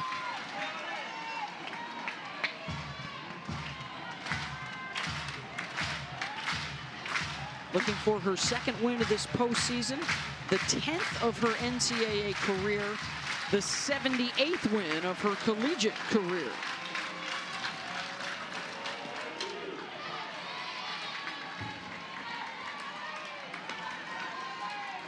Kaylee Harding, the senior, trying to stay alive.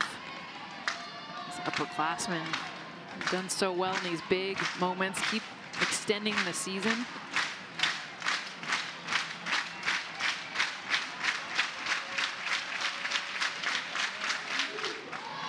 She's reached now in 15 games in a row and has been such a versatile talent. All positions on the field except for pitch, catch, and second base over the course of her career.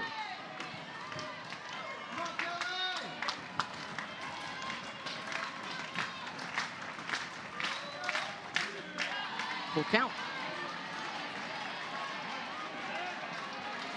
This is where we've seen Kelly Maxwell struggles. 3-ball counts to this part of the lineup. Not wanting to give them anything good to hit. 6 free passes in the game already. 3 in that first inning alone.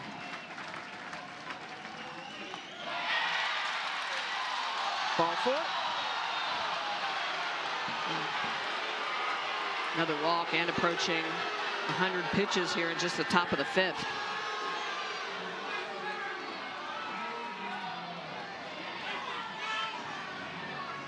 So Harding at first, Michaela Edenfield coming up. Going to get a pinch runner on over at first base. Harding can re-enter. Annie Potter.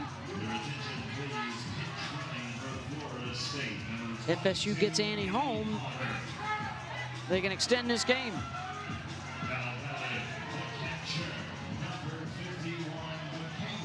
Still to come tonight, game 2 of our doubleheader to open up the Super Regionals. We'll head out to Los Angeles. Courtney Lyle and Danielle Laurie on the call for UCLA, Georgia. And then the action gets underway at noon tomorrow with the 4-seed Florida hosting Baylor. Kayla Edenfield has yet to see a pitch to hit. She's walked twice. And kind of been around the zone.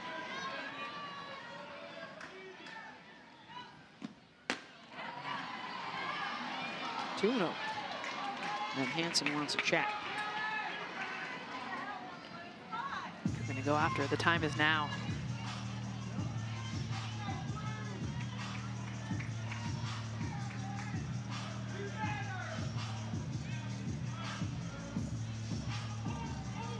Puts Kelly at the 100 pitch mark.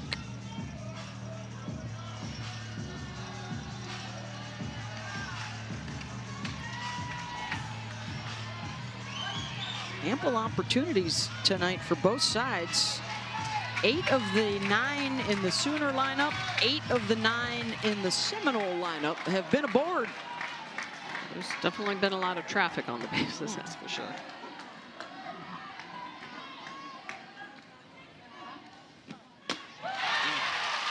Edenfield goes for it, 2-1.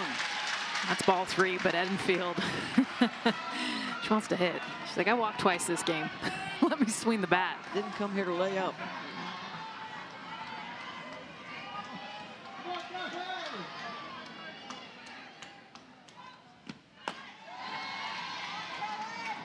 Non-competitive, 3-1.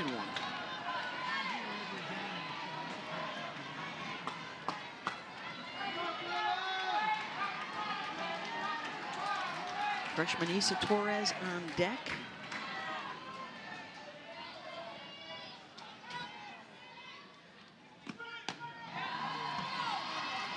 Maxwell misses the mark again. 2 straight walks. 6 walks, 2 hit batters. Only giving up 2 runs. I mean, yeah. Only 3 hits. I mean, that's been the saving grace, is that she's been able to limit the offensive production. The double play obviously helping her last inning. Hannah Core is going to come on excuse me, Christina Hartley's going to come on here to run at first. Edenfield can re-enter.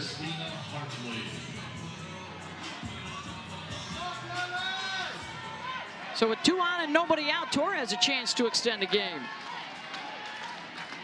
Florida State 1 for 8 tonight with runners in scoring position. Well, this is where there's 3 lefties in a row.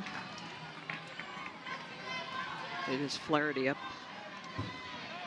on deck that had that big hit back in the 3rd. 2-run single.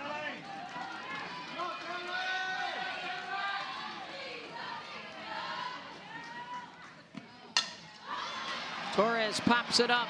Brito under it. 1 down.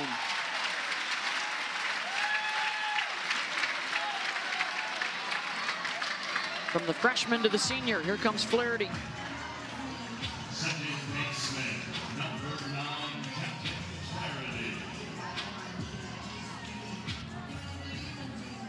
Flaherty. 8-run rule in effect here in the top of the 5th. Florida State needs to score a run. 2 runs that they have scored have come off of Flaherty's bat. The huge single she had back in the 3rd inning.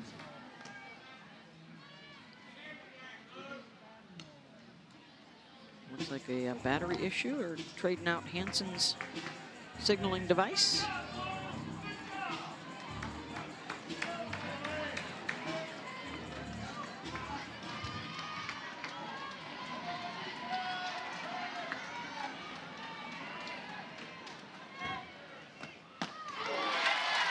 Outside corner. Well, that's where Hansen's so good at framing that outside pitch. Just the way she moves her body. Just the umpire, a good look at that.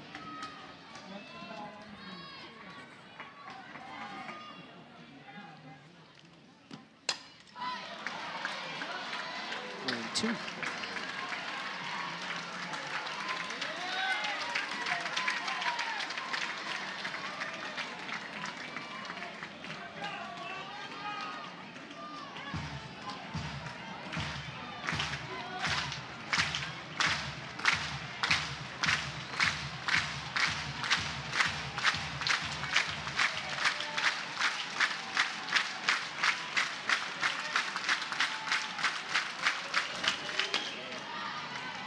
Flaherty doesn't chase.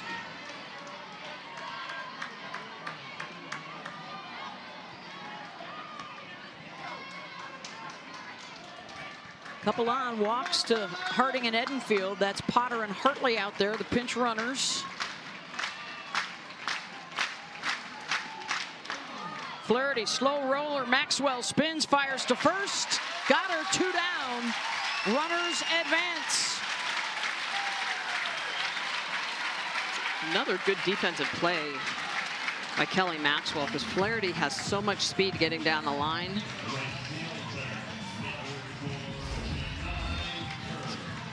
Maxwell's going to have to go get this. He's going to spin around. Good job by Lena Torres now over at first base. Make that catch. So now the Sooners 1 out away from ending this early and taking game 1. Here's Janai Kerr.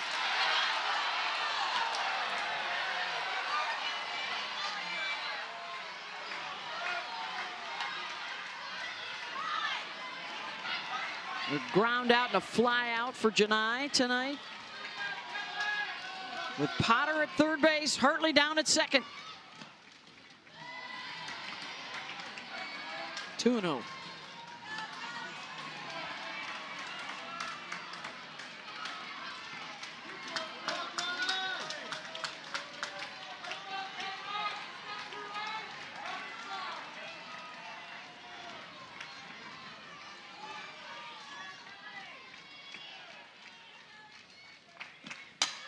Kerr, base hit back up the middle, and the Seminoles will score a run.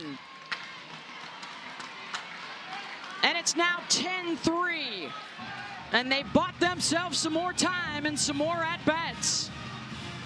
Clutch from Janai Kerr. The 2 walks come back to bite Kelly Maxwell. Nice job from Kerr, and she's just simple. Base hit up the middle, ground ball just past the glove of Maxwell. Trying to keep themselves in this game, buy themselves some more innings, more chances. More looks at Kelly Maxwell, more opportunities. Hallie Waycaser will come up now as the pinch hitter in the 8th spot in the lineup. Back-to-back walks to start the inning, and then Janai Kerr, the RBI single up the middle to score Potter.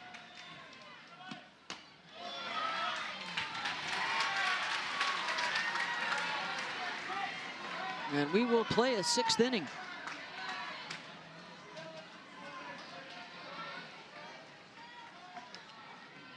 Waycaser, the junior from Centerton, Arkansas.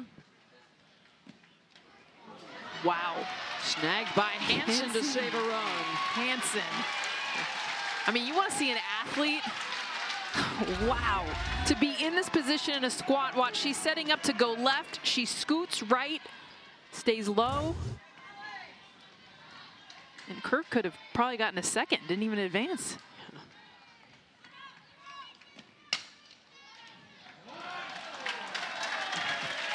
Nice snag by Travis Wilson down there.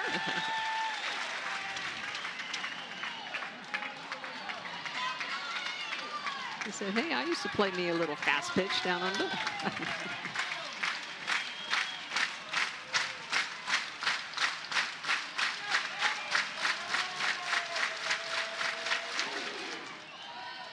Hansen again picks one up out of the dirt. That's what we've seen.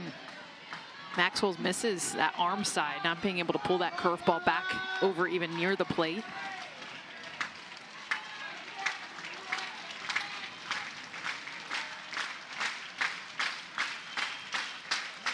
Two-two. Goes upstairs to get the strikeout. Innings of work on the season. She last pitched in mid-April. And here in the bottom of the 5th, Oklahoma will once again flirt with the run rule. They score 1, they can end it.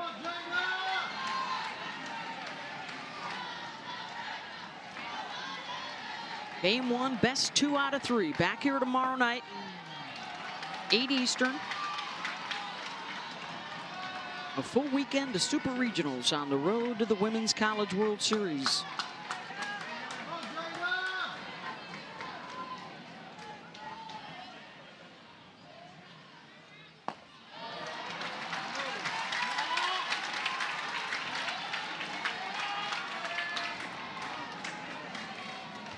Jada Coleman looking for her first hit of the night. Top of the order here.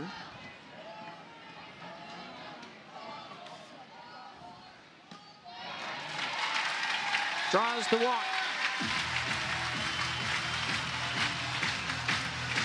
So the game winner aboard. And here comes Tiare Jennings. Homered in the first, walked in the second, popped up in the 4th. The shortstop, number 23, Tiare Jennings.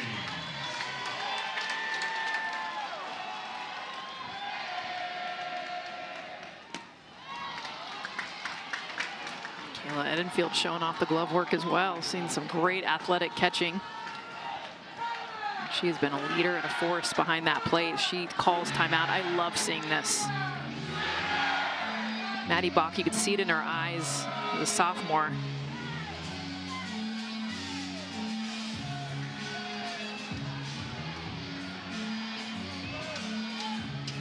Getting in her face a little bit. Let her know that she's got this.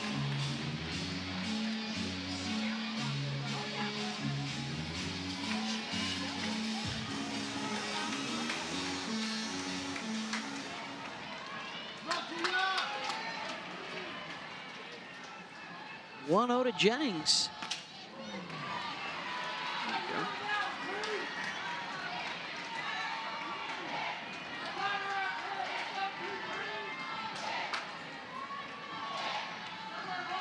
home run earlier, moved into a tie with Lauren Chamberlain, 95 for their careers, third all time. Skies this. Torres, one down.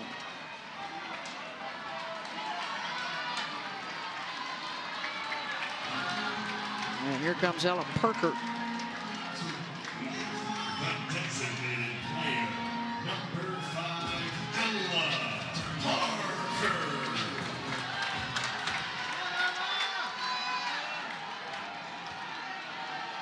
Ella 1 for 3, singled and scored her last time up. Oklahoma 1 in the first, a run in the second, 3 more in the third, and then a 5-run fourth. Brito and Hansen both hit 2-run home runs.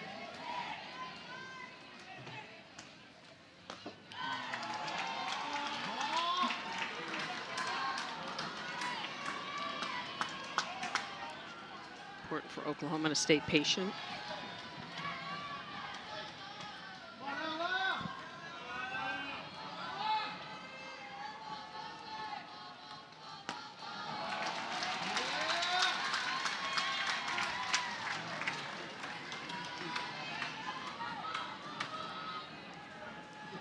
Patient and on time.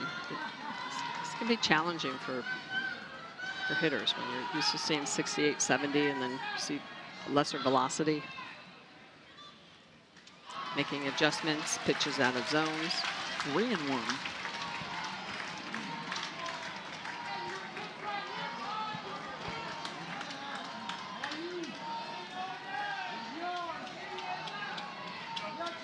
Maddie Balk, the third different pitcher tonight for Florida State. Full count. Talked with Lonnie earlier in the year about Maddie. She's worked a lot in the bullpen every day, going out there, working hard on her stuff, on her tools, knowing that she may not always get called, but waiting for opportunities and just trying to hone her craft as a young pitcher. It's been 2.5 months. Yeah. I mean, just waiting. Waiting. And then this. Ball 4. And that bumps the game winner over into scoring position. And here comes Brito. Back-to-back home runs her last 2 times up. Also a double in the first. Well, the zone that she has been crushing has been right at the knees, middle in. I think right now they just want strikes from Bach.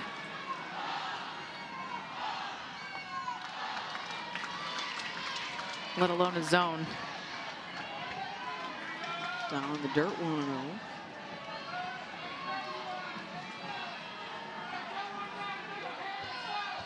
Four home runs on the night, all from the right side for OU.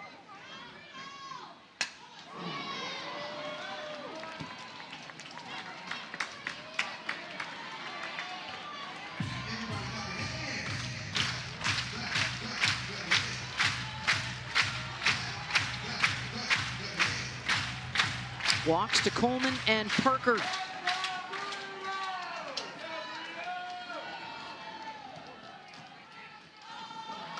Another one in the dirt, blocked by Edenfield.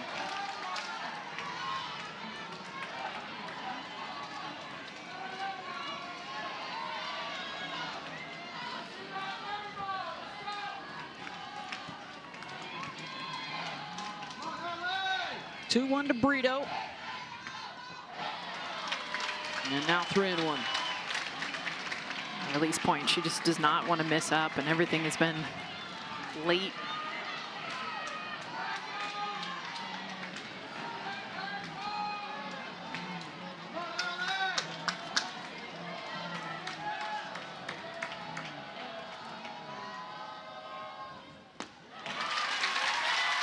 Bases loaded.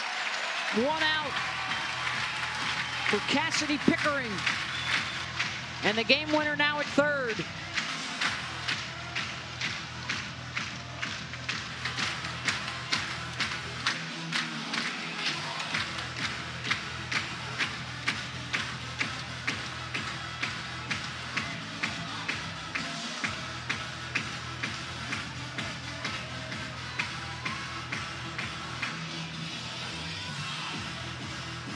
Cassidy walked in the first, singled and scored in the third and fourth.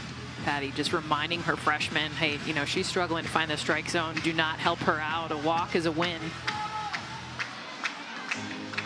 Run rule is in effect here. They need one more to end it in the bottom of the fifth. Then head into game 2 tomorrow. Best of 3 super regionals all weekend long. 16 sites around the country. 8 sites around the country, 16 teams. Math. And we'll send 8 at math again. Gets me every time. We'll send 8 to the World Series, hopefully sometime on Sunday. Yes. Mother Nature permitting. No doubt.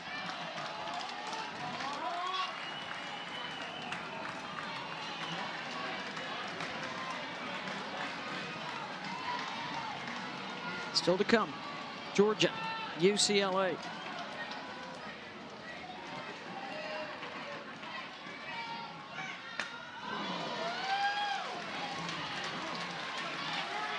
Healthy cut on 2-0.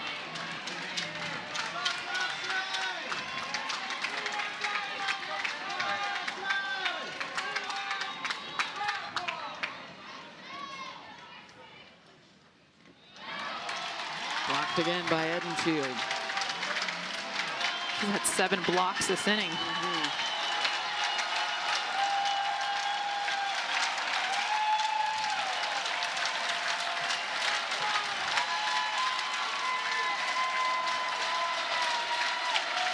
Three-one pitch. 3-2. It's interesting how Pickering is so late on both her swings. It's not that Maddie Bach is necessarily blowing it by her, but Pickering trying to wait as long as possible, making sure it's a strike.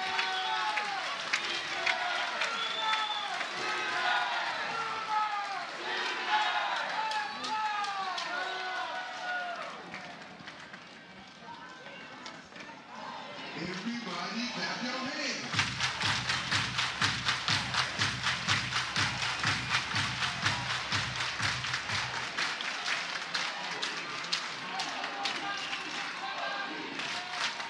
Go again, Bach and Pickering, 3-2.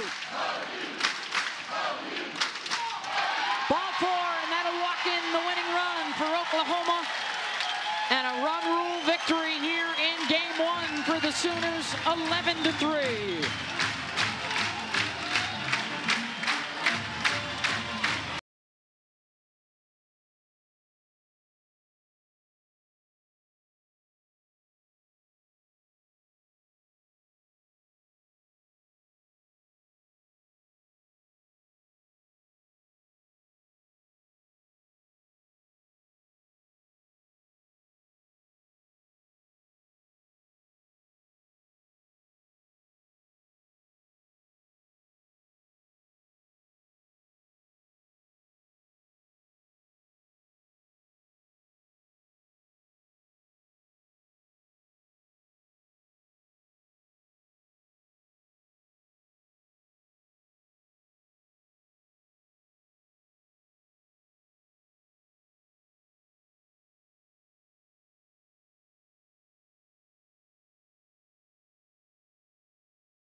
8 for Patty Gasso, which would tie her with Mike Candrea for second all-time, or excuse me, amongst the coaches, #1.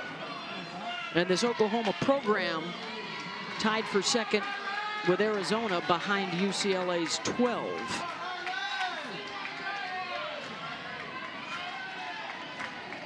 Riley Boone, who just made that catch out and left, 7, 8, and 9 coming up. And she's one of those seniors that knows nothing but ending their seasons with a championship and gets hit on the foot.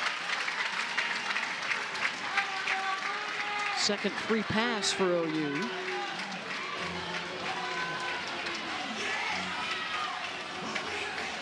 Second baseman, number 40, Alina Torres.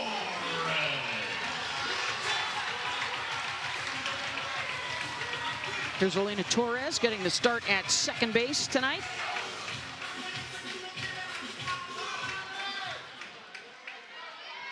Senior out of Glendale, Arizona. And I loved her eyes on that potential bunt. And she's looking at the corners, looking at the right field, side of the field. Where am I going to put this bunt down? She took a strike.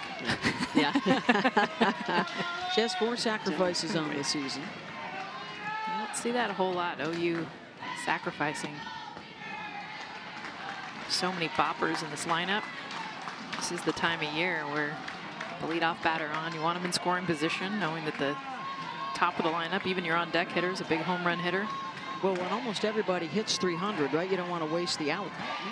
Got 4 hitters over 400. Yeah. Well, we've already seen the home run ball from Jennings. 45% of the runs scored on the season have been courtesy of the long ball. 28 games this year, they have multiple home runs. They've won all but one of those.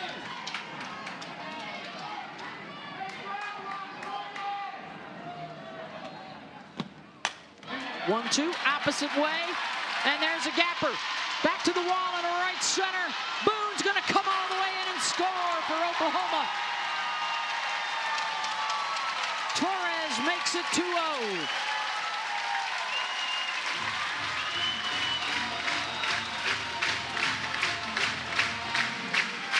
Alina Torres has 2 strikes. Watch her wait. Recognizes changeup. Just a beautiful job. Watch her stay back enough. Again, 2 strikes. Being able to find the gap. Not just make contact, but with slug to get this all the way into the gap, to the wall, and score another run for the Sooners.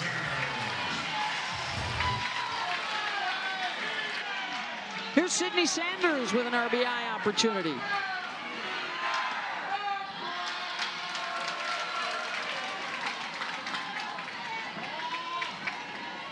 Looking to get back on track. She was hitless in the regional. Just 3 hits in her last 15 games. But another one of those players that can change things with one swing. Launches that right at Mudge. The throw into second. Torres able to dive back in. 1 out, and it's back to the top of the order.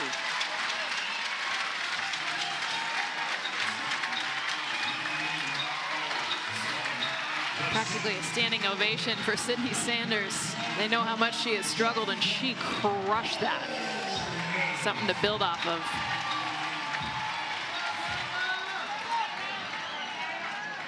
Jada popped up her first time up. You gotta be very careful with her with the off speed. She does such a great job of having her body in a bad position, but her hands can still hit it out, can still drive the ball.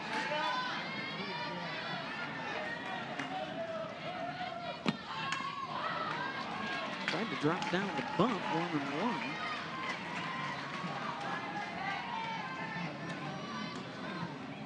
That's for sure her choice. No way Patty Gasso's giving her a bunt in that situation. No.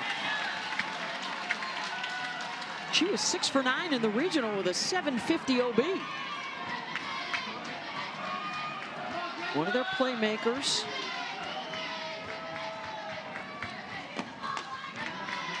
Danley tried to get her to reach. 2-1.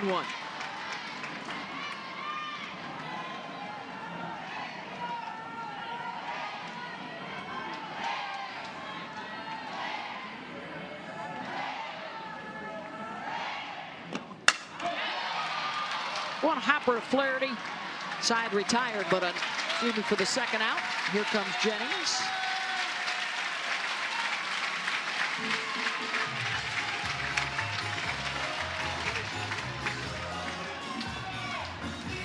They're now out to talk with their young pitcher.